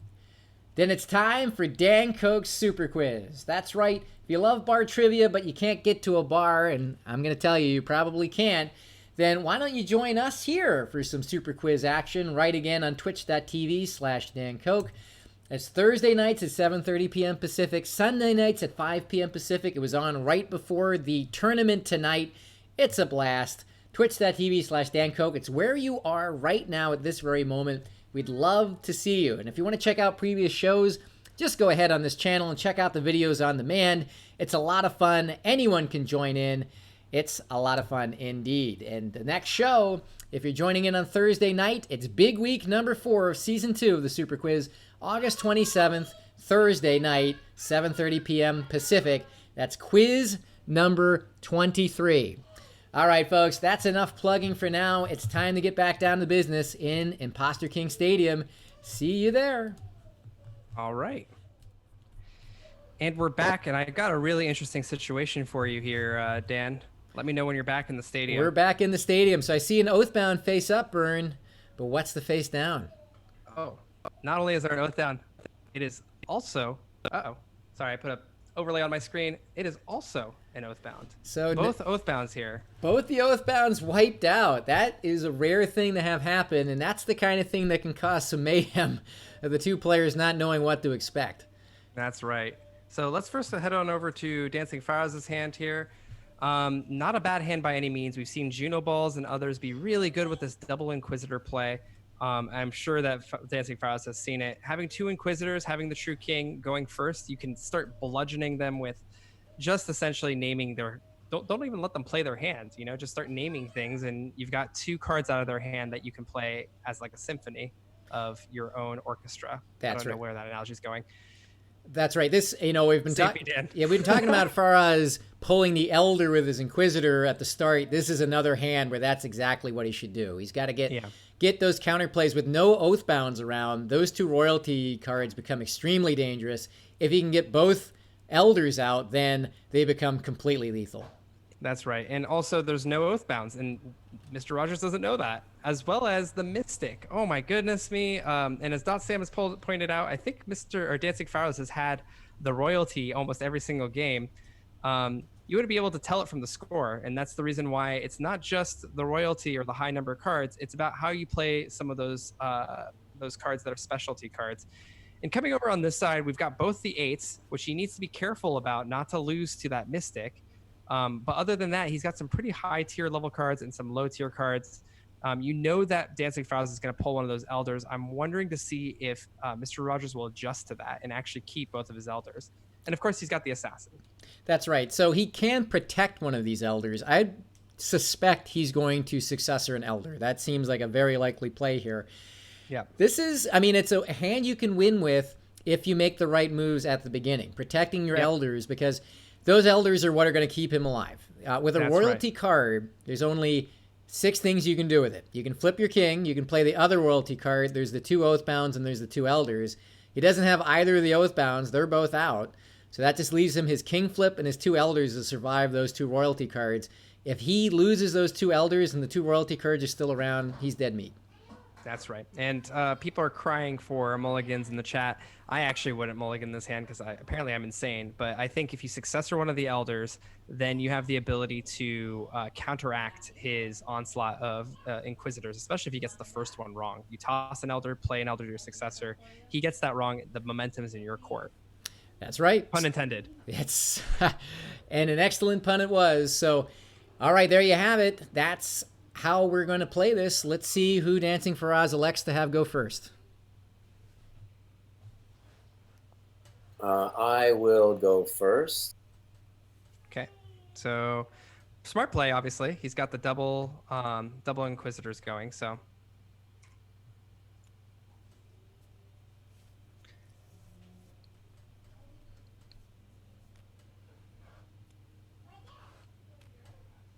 He's picking up his hand.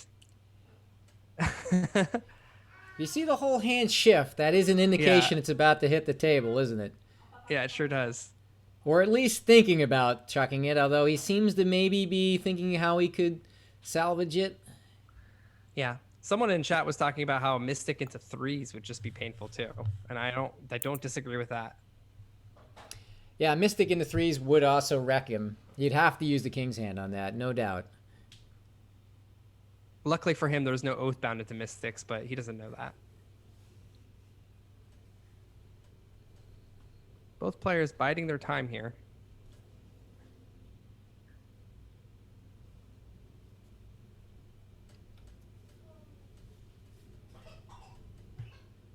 All right, let's play it. All right, he's going to play it. Not happily, but he's going to try. And he tossed one of his elders. I'm really surprised to see that. I love it. And the thing that's so funny about this is he doesn't even protect his other elder. Oh, sorry, you have it in here. So taking a look here, we've got Elder tossed. We My have turn. Soldier tossed. His successor is the Start. Fool, his Galantis Song, and then he's hiding the Assassin. This is really interesting. You know DancingFaraz is going to ask for the Elder, We'll do right? Yeah, Inquisitor. I would guess it, yeah. Inquisit. Do you have an elder? There it is. So now, with that I do. being the case, if DancingFaraz just plays his 2 9s, it's Great. over. It's a 3-point loss. And I will Maybe he's banking on that. Maybe he's going for the Assassin. Inquisit Who again. knows? He's probably going to go for the other elder here. Or an Oathbound, which he And doesn't know is the ask- face down burn. If you have the assassin. I do not. So Interesting. lucky break for him. Okay. Now it is your turn. He can now safely win DancingFaraz if he just flips his king next turn and then just patiently plays both of his 9s. Of course, he doesn't know that the other elder is in his hand, but I would still want to pressure and force it out, especially since I have all the cards to help me out here. He's going to Could pick up his play elder here. Oh my goodness. Sentry. Oh my and goodness, it's big. Disgrace it to use its ability. He's reclaiming the elder. Wow. And yeah, now Okay. that elder's there. So he danced with the devil, and now he's So my back alive turn. again. Oh, no, it's not. I have to choose which card I'm going to use. Oh, I'm sorry. Okay, yeah. But he still could have all those 3s Mystic. All that would do is draw the King's Hand out, but at that point, again, Mr. Rogers' hand would be pretty weak.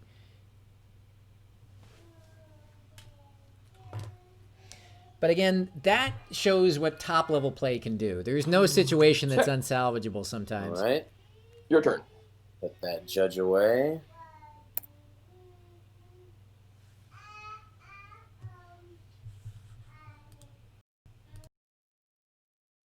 So now he has the opportunity to either put pressure on with the soldier, which is Okay, what it looks like he's wanting to do, or use that mystic and use that power.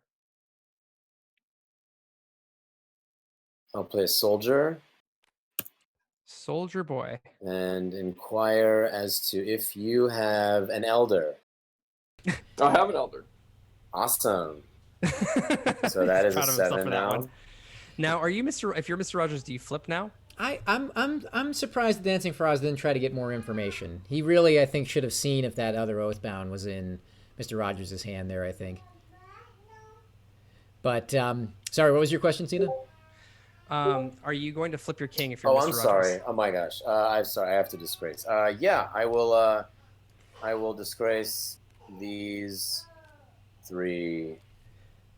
No, I don't, because, again, you need to have the Elder We'll and the King leave flip.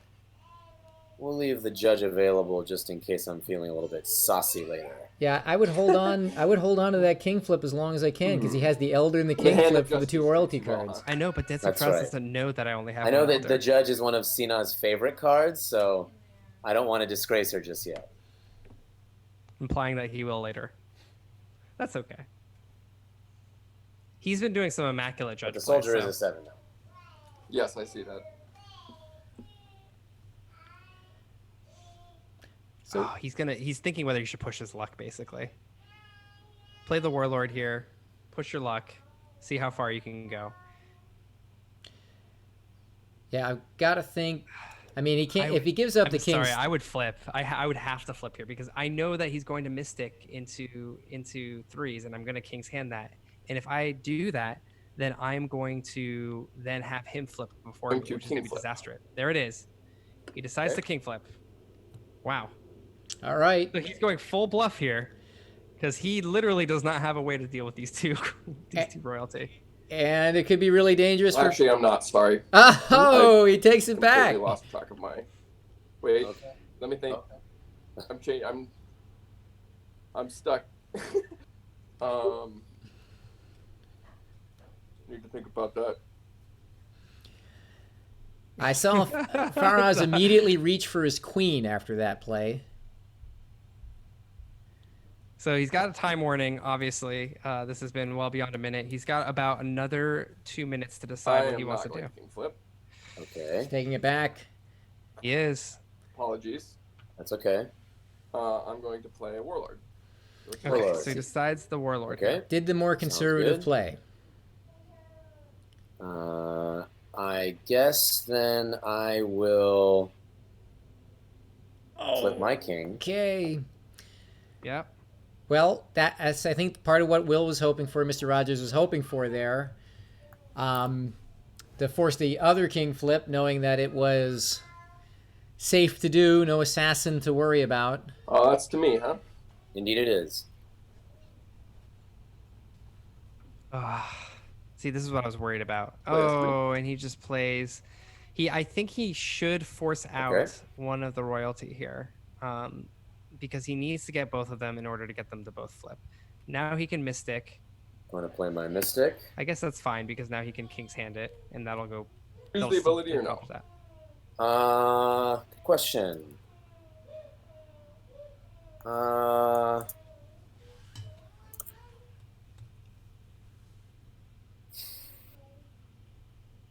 Yes, I will use her ability. And Threes or eights. I'm going to nullify all threes. So the threes go. What would have been killer there for Faraz, what would have really hurt him is if he went after the Oathbound that Mr. Rogers doesn't have, but he doesn't know. King's hand that. Very lucky for that. Okay. So your mystic and my king's hand go away. And now you're playing on 3 again. Okay. Correct.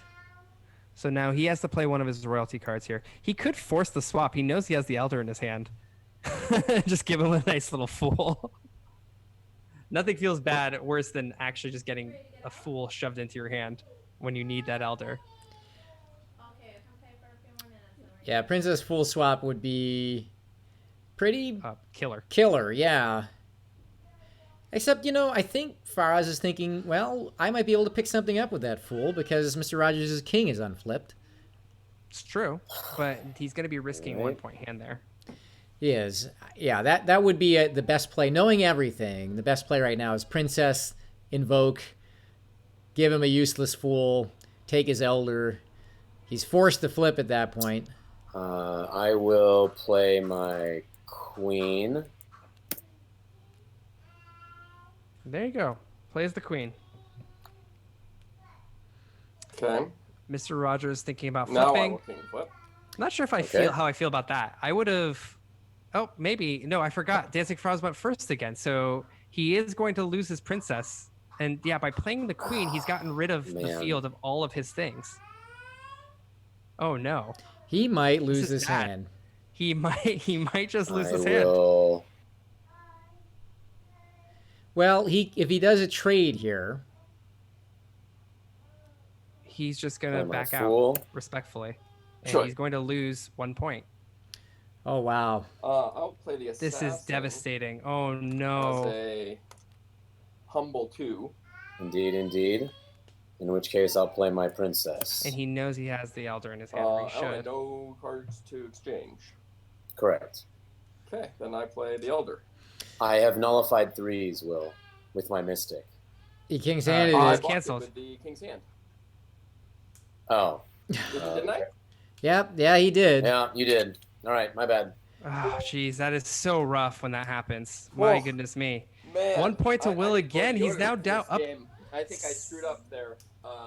Yeah, I think I screwed up too. Well, that is just another Houdini act. And again, it's taking a hand that in normal kind of neutral play probably is a 2-point loser and turning it into a 1-point win. And that's what champions do. And he's 1 point away from becoming one here. That's absolutely right, man. 6-1. Just slugging each other back and forth with these 1-point hands. They go one way, they go the other direction. Both players still have their mulligan. But yeah, I mean, we're gonna jump right into this next hand. All right. Well, okay. Let me just note again. Mr. Rogers takes the 5th hand. 6-1 now. Mr. Rogers is up. And before we go into what might be the final hand of the tournament, hand number 6, folks, we have for you a special surprise, an outtake from the tournament. Stand by, folks, and enjoy this special surprise.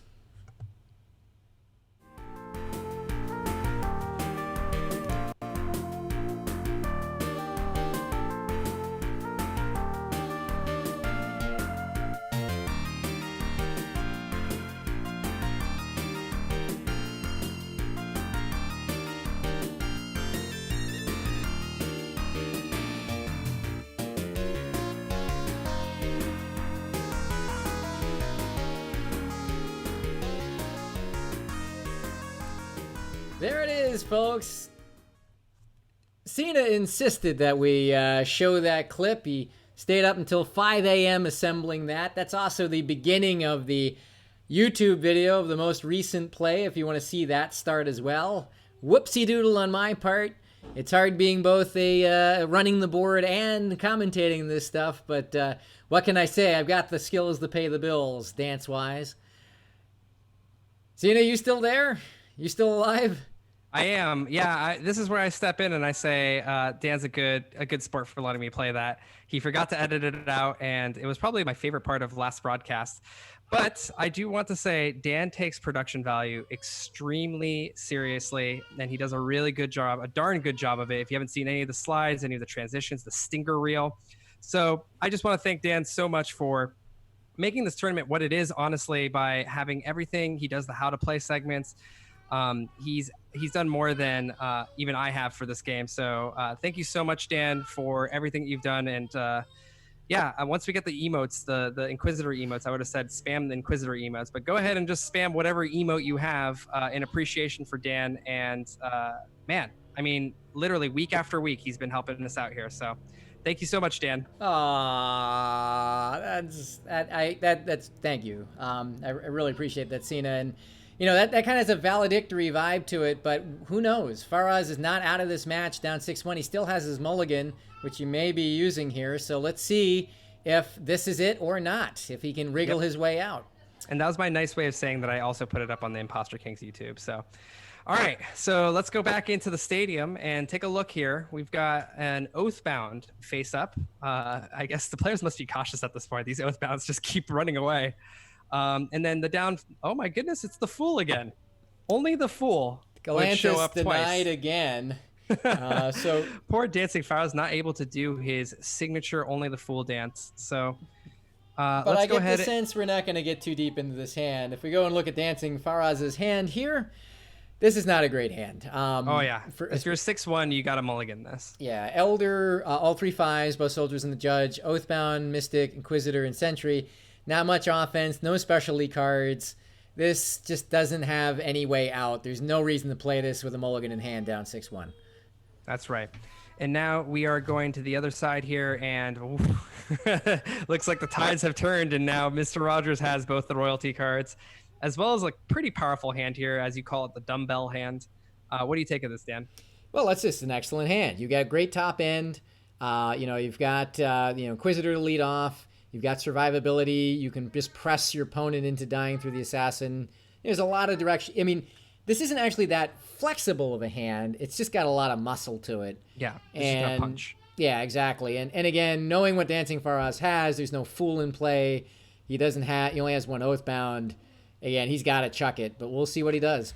Yeah, I agree. I think he should chuck this, but I would say that if this was any other situation, 0-0, I would have probably played it out and see if I could have slogged away just 1-point victory or whatnot.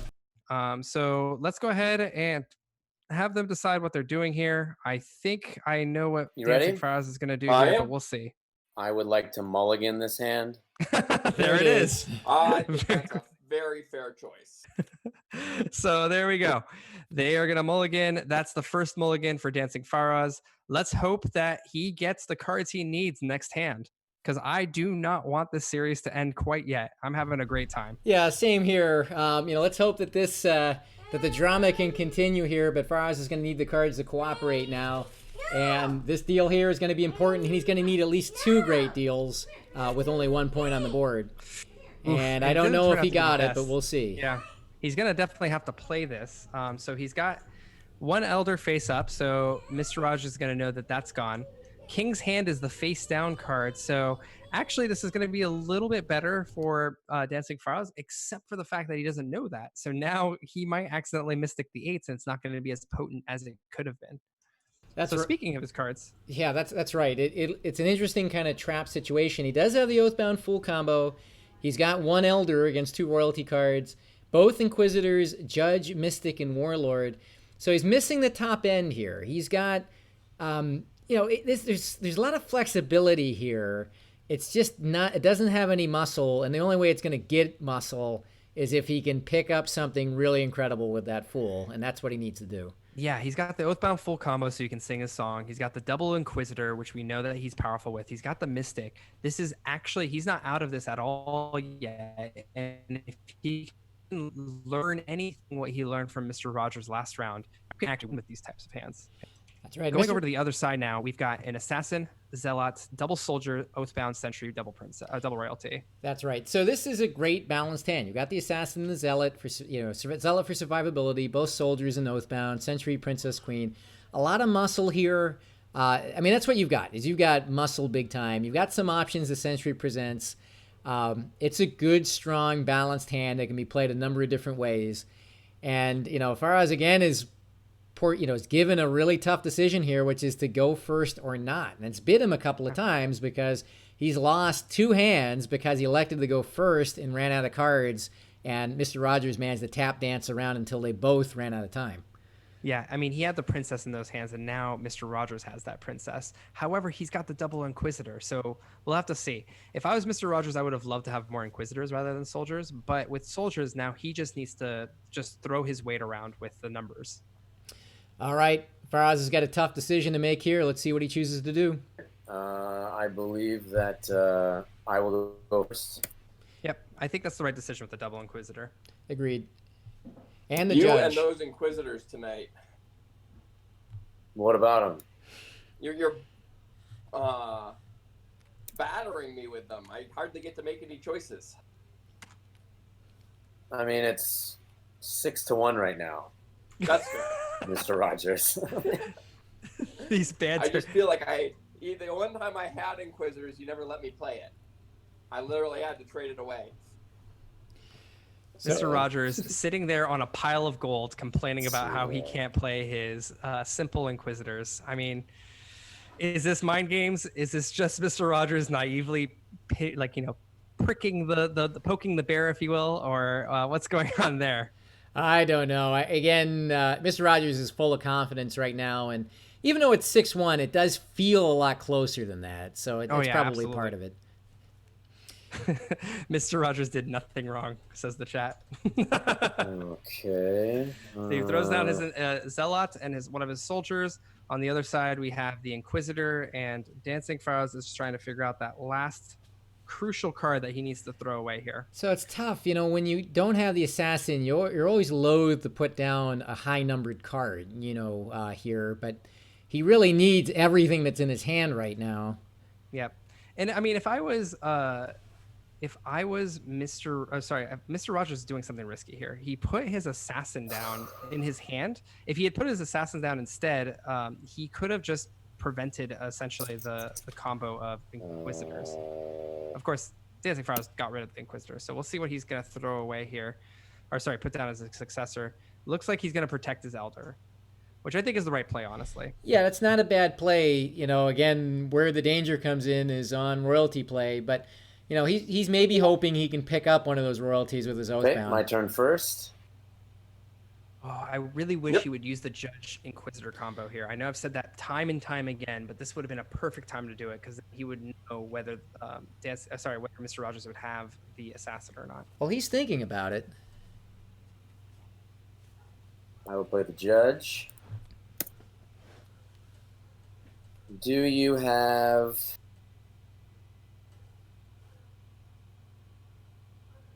the king's hand? Oh, no. I do not. Devastating. Okay. As we all know, that's the burn card or the face down card that neither player has. I think that's right, but I don't want to check because I don't want to let the players know. Oh, yeah. It is. It is a face down burn. I was going to ask you to put unfortunate. something in your antechamber, but never mind.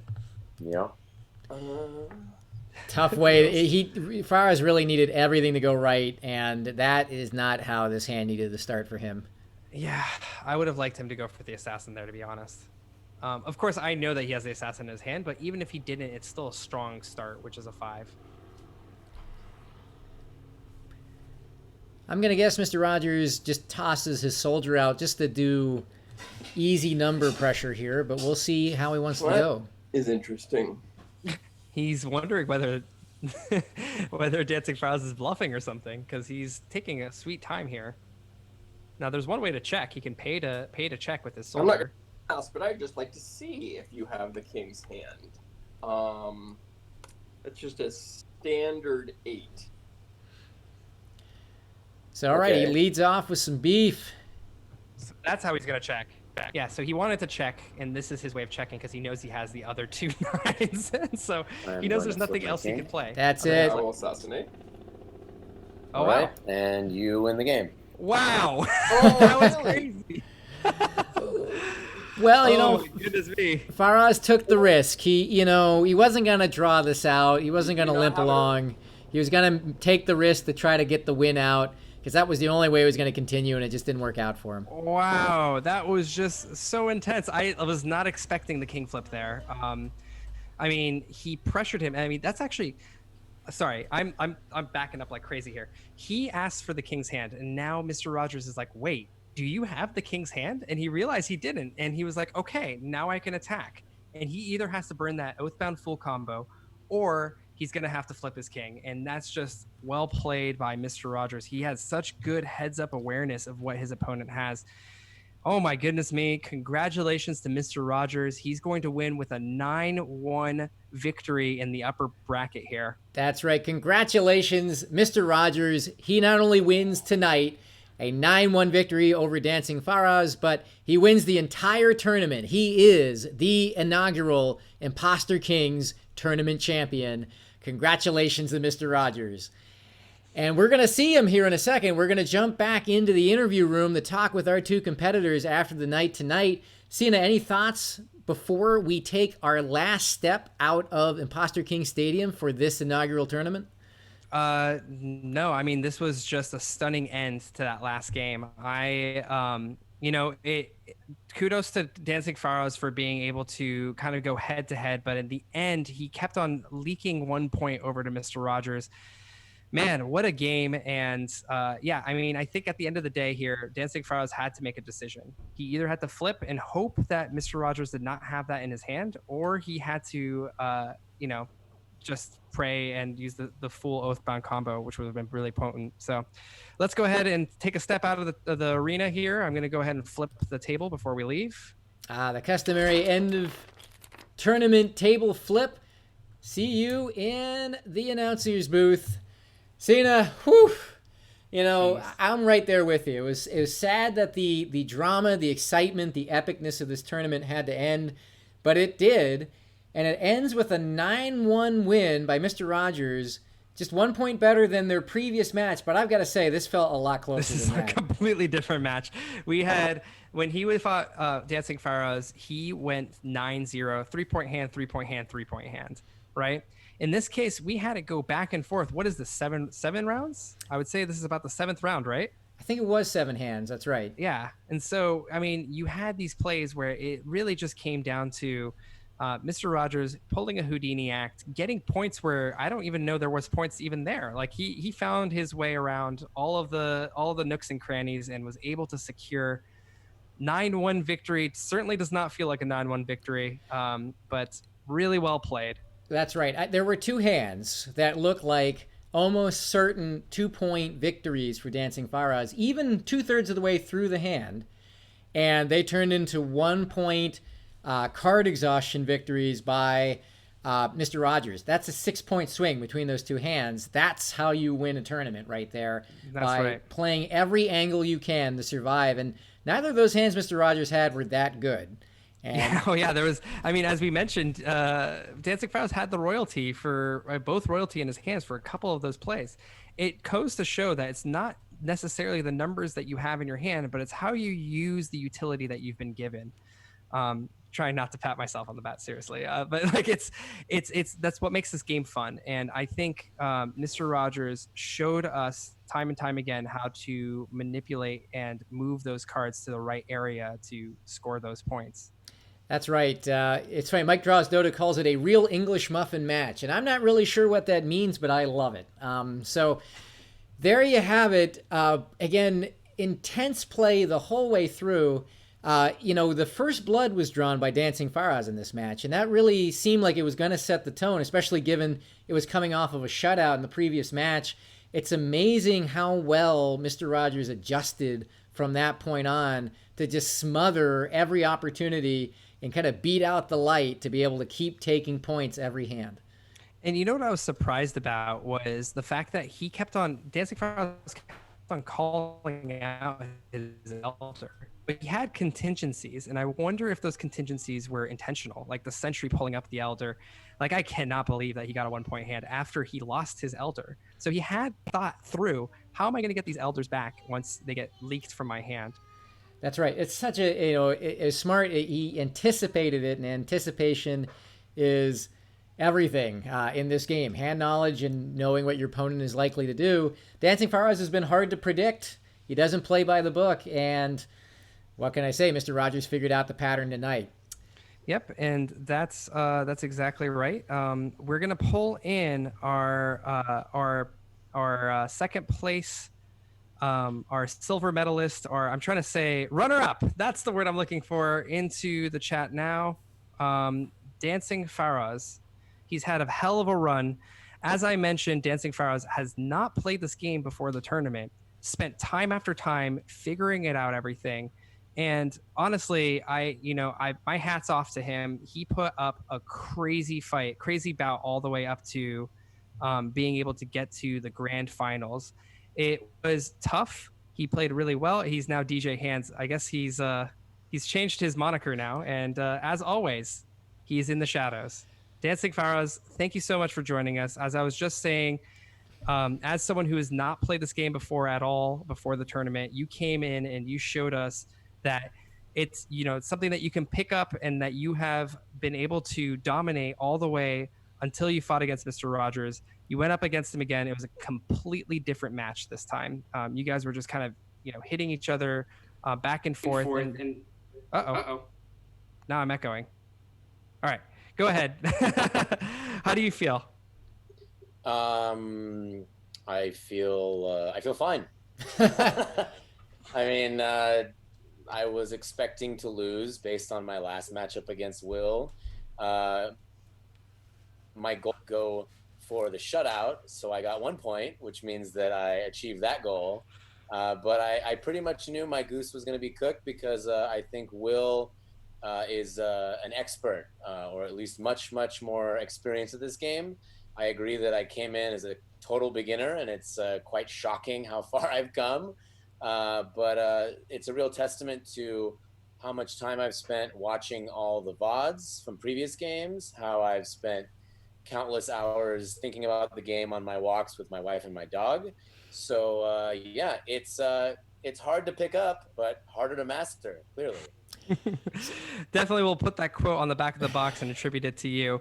I think that, it's just amazing how much information you're able to grasp over the last couple of weeks. And it proves that all that hard work got you all the way to the grand finals.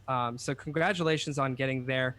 I am amazed. I think that this is great to see. The type of play that you had there was um, I think my favorite thing that I called out was your plays with the Inquisitor, taking out the elders, and just having good heads up mentality around what Mr. Rogers would have in his hand. Kind of something that you were worried about him coming into this game. You said, he always knows what's in my hand. It looked like you knew it was in his hand most of this game too. Yeah, so I'm glad you mentioned that, because I promised that I would reveal what my strategy was if and when I lost, and so that time has come. I have been using an Excel file this whole time where I mark down my cards and the burn card that you can see, and then my burn card, and then I set a very simple formula that whatever is not checked off is potentially in my opponent's hand. And so I would reference that Excel file every single time, and you could probably hear the clicking of the keys on my keyboard after every turn. I think that one of the biggest assets you could have in this game is to have some sort of a system to be able to keep track of what is in your opponent's hand. Without that, I think that the player would be completely lost. Yeah, that's right. So we've already been talking, you and I, about having adjustable cheat sheets. We have some of the cheat sheets, as you already saw on the board. If it was up to DancingFaraz, you would have magnets and potentially a dry erase marker. Which, by the way, thanks to the Kickstarter and the stretch goals, the cards will be laminated, so you could do that. However, what I was going to say there is this game is not a game about making sure that you know, like that you're hiding information from each player. This game was intended so everyone could figure out what was in the other opponent's hand, plus or minus a couple cards. And so, yes, I don't think you're the first person to think about the Excel spreadsheet. But it's certainly, what comes out of it is that there's a lot of player agency in trying to figure out what you can do with the cards that you have in your hands. That's right. And I will say that those two burn cards that you don't know, whatever's face down and whatever the opponent burns, those two, I think, are just enough to make it very difficult to guess what's in your opponent's hand. As you could tell from my very last game, I guessed the king's hand. I was trying to do the judge into the king's hand and then an inquisitor into assassin, and I would have stayed alive, obviously. But I think it's just the burn cards do just enough to throw you off. That's right. Yeah. Sam pointed out that his system is he uses a sticky note that he can't read 30 seconds later. That's a pro tip. But yeah, just to echo a lot of what Sina's mentioned, the consistent improvement in your game, I think, really speaks to the amount of effort and work. You did the hard work necessary to get really good at this very quickly. And, the proof is also in part between the difference in the two matchups you had with Mr. Rogers, because even though the scores are similar, 9-love versus 9-1, this was so different from the earlier game, just in terms of how tight and hard fought it was. And you really had him on the back foot for a lot of those hands. Did you do anything differently? Was there any conscious strategy that you were doing differently this time, having played him before, having studied him closely, that you felt worked? And if you were to have, say, another rematch later on, what are your takeaways for that match later? Yeah, my strategy going into, after watching the VODs with Mr. Rogers in the past, before my very first game, I was basically going in trying to throw him off. I basically let go of what my strategy was, which I will explain here in a minute for this game. But essentially, I let go of my usual strategy and I tried to just play kind of loosey-goosey weird, try to get him to guess. I knew that he was very good at determining the other player's hand, so I just wanted to throw him off. That was my goal initially, the first game. The second game, I basically said to myself, you know what? I'm just going to stick to what I know how to play, what I've been playing consistently. And as you said, improved consistently as I've played. I've learned a lot, and so I wanted to keep that in mind for this game. Now, I will say the one big difference between this game and my past games was the time constraints. I made a lot of unforced errors, and I tend to do that whenever there are time constraints. Whenever I don't have time to think through things, whether it be in life when I would take tests at school, or when I'm playing this game.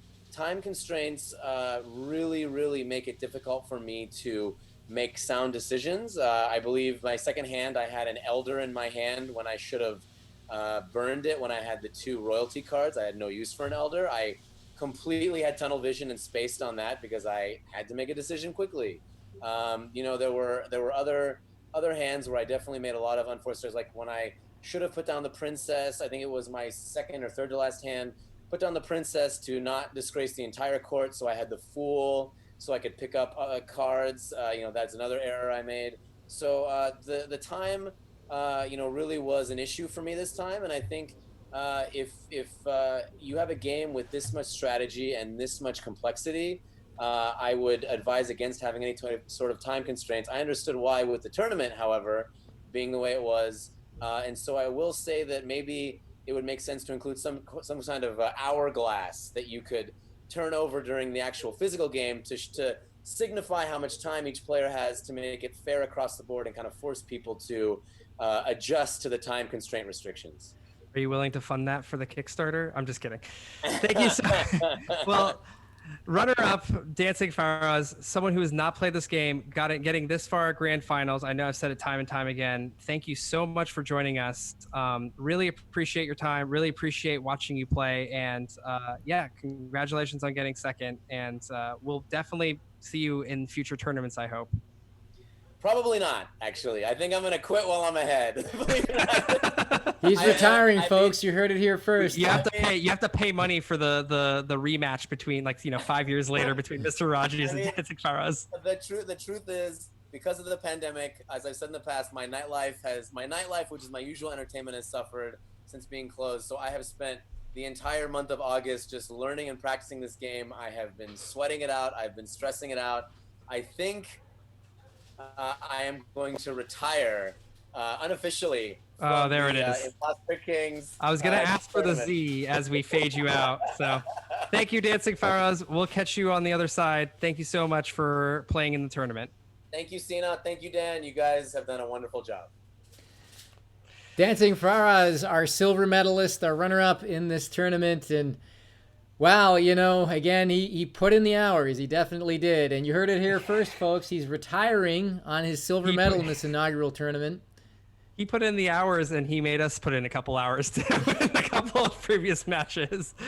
So, before I go on to Mr. Rogers, for those of you who don't know, Mr. Rogers has been helping me annotate all of the games, which means that we have a running total. I also want to thank Sam, who has also been stepping in and annotating the game. So thank you to both of the people who are in the shadows, making sure that we have all the data about the game. We can replay the game, potentially use some machine learning, figure out what are the best cards, what are not. Kind of joking, kind of not. So thank you, both to Mr. Rogers and to Sam. Now, we'll go ahead and get Mr. Rogers in here. You'll notice that we interchangeably use his name, Will, and Mr. Rogers, so that is who we're referring to see what he has to say about that match. Any second now. That's right. Well, when you're a winner and when you've got the weight of a gold medal around your neck, you tend to move just a little slower to soak in the moment. I think he's doing a victory lap around. It could be that, there he is right there, Mr. Rogers. How are you feeling? Oh, that was a great set of games there.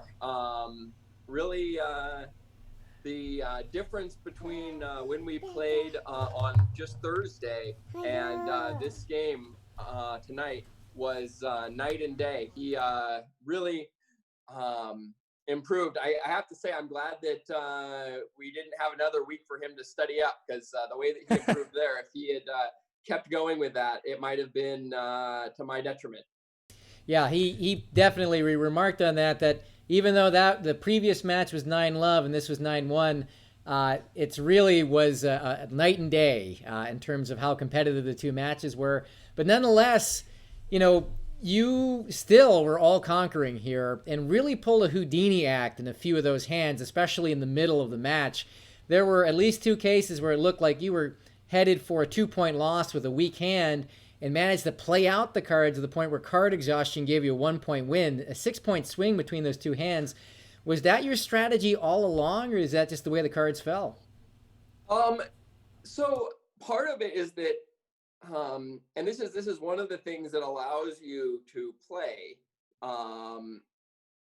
this way is you get a bit of it. The momentum really, really helps because you can play a weak hand, and a couple of those, 2 of them, in fact, I actually considered using my free mulligan on. And I would have if I was down in the points.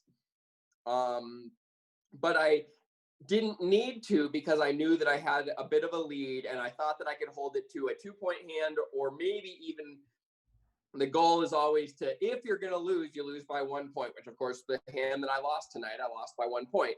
That's sort of the best case scenario.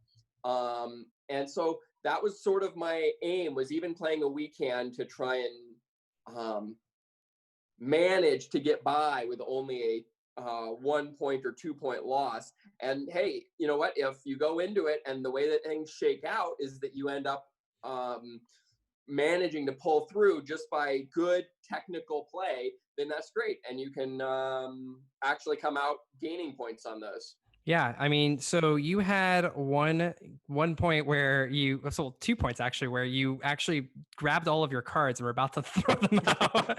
And then you decided, you're like, you know what, let's just do this. And I have to ask, you have a timer going, right? I would have to assume, because you kind of skirted along the lines of the time warnings a couple times there.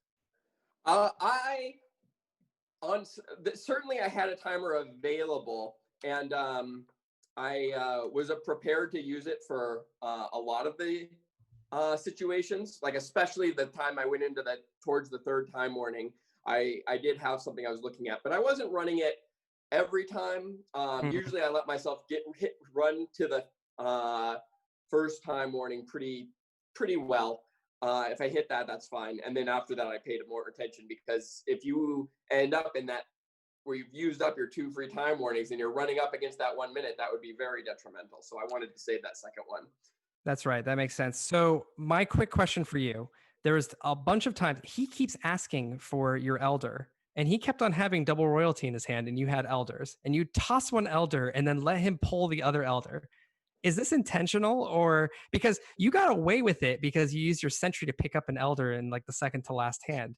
Was that planned, or No. Judging from your face, it just seems like you just, wow. So you just played it that risky and happened to, like, there was also another hand where you didn't have any elders left in your hand, and he had 2 royalty, and you just kept on playing, pretending like, oh, okay, whatever, like we'll figure it out. Like, there were a couple of times there where, yeah, if he had been able to guess that I was defenseless and just played really aggressively, he would have taken me out. Yeah, he literally could have just played 9s twice and would have wiped you immediately. But the really interesting thing about this game that we haven't gotten into much until we got to the higher ends of this tournament is that you start to realize, once you get people who are both really, really understanding what cards, and this time the big thing that Faraz had this whole game was that he knew the cards really, really well, and he was hitting me right. The game that he won tonight, he just did it by knowing exactly what was in my hand and just pounding me. But the thing is that if you play like you're afraid of those 2 9s, then they'll come out and you're dead. And that's so right. even if you make a mistake, like forgetting that he could just pull one of the elders, and that would be the smartest move he could do, you can still hold on to it. I knew that I had Oathbounds a couple of those times, and I'm pretty comfortable, I think you guys saw, playing for a 1 point loss. The loss of 1 point when you're ahead in the tournament is not the worst thing in the world. It gives you the next first player king, which gives you initiative. And then, so as long as you're not in the last couple of rounds or putting them within range of striking for the win with a 3 point hand, a 1 point loss isn't the worst thing. And if you can hold it to that, even if you have nothing to manage it, having Oathbounds and other survival cards around gives you the ability to survive those up into getting just only being hit by 1 point. I love that. I mean, the thing that I think, if DancingFaraz was able to see your VOD again, I think you'd play again differently. I think he would have gone the power route, just start chucking the big numbers early and start making him sweat. But I think that that's the dance here, the pas de deux, if you will, where you guys are just dancing around, figuring out what kind of rock paper scissors hand you have, and either choosing a strategy and pushing to it, or trying to adjust it on the fly. Before we have you leave here, Dan, sorry, Dan, were you about to say something? Well, I was just going to say, Will, how's it feel to be the champion? You are the Imposter Kings champ. You are wearing the crown. You are the real king, the true king. You're the true king, yeah. Yeah, I've heard it described by, maybe this is just by me, but as the world champion Imposter Kings player. Oh. But then I actually already had someone from the audience tonight message me and say that they beat me, shut me out actually in some of the beta testing games, and they're never going to play me again so that they can hold that title by the transitive property. Yes, the transitive property, however, is stuck on a single point in time. At this point in time, you, sir, are the champion, the true king. Congratulations. Do you have any idea which prize you're going to go for here? I think that I would really like to work on one of the cards and the card artwork with the creator of the Imposter Kings game. So I think that's the prize that I would like to choose. Awesome. Well, I look forward to it. Mr. Rogers here, first place, true king, choosing to work with the game creator on either the 3 or 4 player cards or the Kickstarter exclusive cards, right after reigning champion putting on the crown, the big crown, big gold medal. I'm running out of analogies here. Dan, you got to save me. I think you're on your own, buddy. Yes, that's right. All right. Congratulations, Mr. Rogers. We will chat with you soon and appreciate seeing everything. Do you have any shout outs you want to give as a champion here? I want to thank everybody who's been around supporting me in the chat. I think I know that a lot of people were going to join in tonight, and really excited to watch the video on demand and see all the commentary on the mistakes that I was making and the different. I'm very curious to see the all of that, and I want to thank everyone for showing up. Sina, I want to thank you for creating this game. I think it's really advertisement. Fantastic. It's every time I play it, I end up thinking it's super well balanced. As you saw tonight, I ended up winning a couple of hands that I was really thinking about throwing away, just because even without any of the true high level power cards, you can still play really, really good games with the low end cards that have abilities that make them worthwhile. And I think that's just a testament to how well this game is designed. And it's a high level strategy to be able to come in and play those well, even if you don't have the heavy hitters. Dan, I also want to thank you for doing the streaming on all this. This has been super impressive to go back and watch the games and the broadcasts. And I think you guys have done a wonderful job streaming. And I want to thank you guys for helping put this together. Well, thank you, Mr. Rogers. It certainly does not seem like we paid you to say that, as well as did not help you along the tournament. I'm just kidding. We appreciate it. And yeah, it's going to be sad that this tournament is ending, but that's not going to be the end of Imposter Kings. So we hope we'll see you on the Tuesday tilts. And you certainly will. You tend to come to those Tuesday tilts, so that's pretty nice. Hopefully not helping my enemy when we fight, me and Dan, but... Well, that's right. Will, I just want to say you are an incredibly worthy champion. You've certainly proven, I think, that you are the world champion at this game. You should wear your crown with pride, knowing that you won it. Yeah, congratulations again to become the world champion of Imposter Kings. It's like a Major League Baseball world champion. All right. Thank you. Thank you, Mr. Rogers. So yeah, Dan, this was it. This is the end of the tournament, unfortunately. This is the end of the tournament, but it's not the end of the show, so to speak. It's the end of this show we're watching right now. We're going to wrap this up in a few minutes. Everyone can go to sleep, but that's right. We're certainly not packing up the tent when it comes to showing off this incredible game and showing off the competitive scene that's been built around this competitive game. So just again to quickly revisit the kind of upcoming that we can look at here. And I'll go past the plug for Super Quiz here for a second and go Well, all the way back. I could have just. While you're doing that, I'm just going to give a special thanks to all the competitors in this tournament. So that's Johnny Go, Master X328, Mr. Rogers, our champion, Dolan, Sasuke, DancingFaraz, our runner-up, Shane, our third place, and Juno Balls. Thank you all for taking part of this tournament. Each of you have been fantastic, and it's been great watching you play. Both with your signature plays as well as your persistence in trying to fight against the tyrant that was Mr. Rogers. That's right. Congratulations to all of you. You're all winners. And thank you again for lending your time and your expertise and your energy to making this tournament as much fun to watch as it's been. You're all incredible folks, and I really cherish this opportunity to hang with all of you with this tournament being a good excuse to do it. So just as a quick reminder in terms of what's coming up, Sina and Dan play the Imposter Kings. That's that Tuesday night tilt. It's every Tuesday night at 9 p.m. on this channel. This upcoming Tuesday is going to be the special new player tutorial stream. So if you're interested in learning the ins and outs of playing this game, tune in right here, 9 p.m. this coming Tuesday, August 25th. Join the community if you haven't already at tinyurl.com/ikdiscord. That's how you can join in with our chat on the Discord. That's where a lot of the activity for the community is. And also, if you're not following the stream, go ahead and smash that follow button right now. It'll be hugely appreciated. If you're going to pre-order the game, just go ahead and stop by imposterkings.com, and I'll spare you the replug of Super Quiz. So, folks, there you have it. Whoops. Holy smokes. And I again apologize for everyone who is on the East Coast. I know it's midnight their time. Unfortunately, I've got a toddler son who goes to bed at about 8:45, so it's kind of hard to do anything before then. I used to be on the East Coast, so I apologize for that.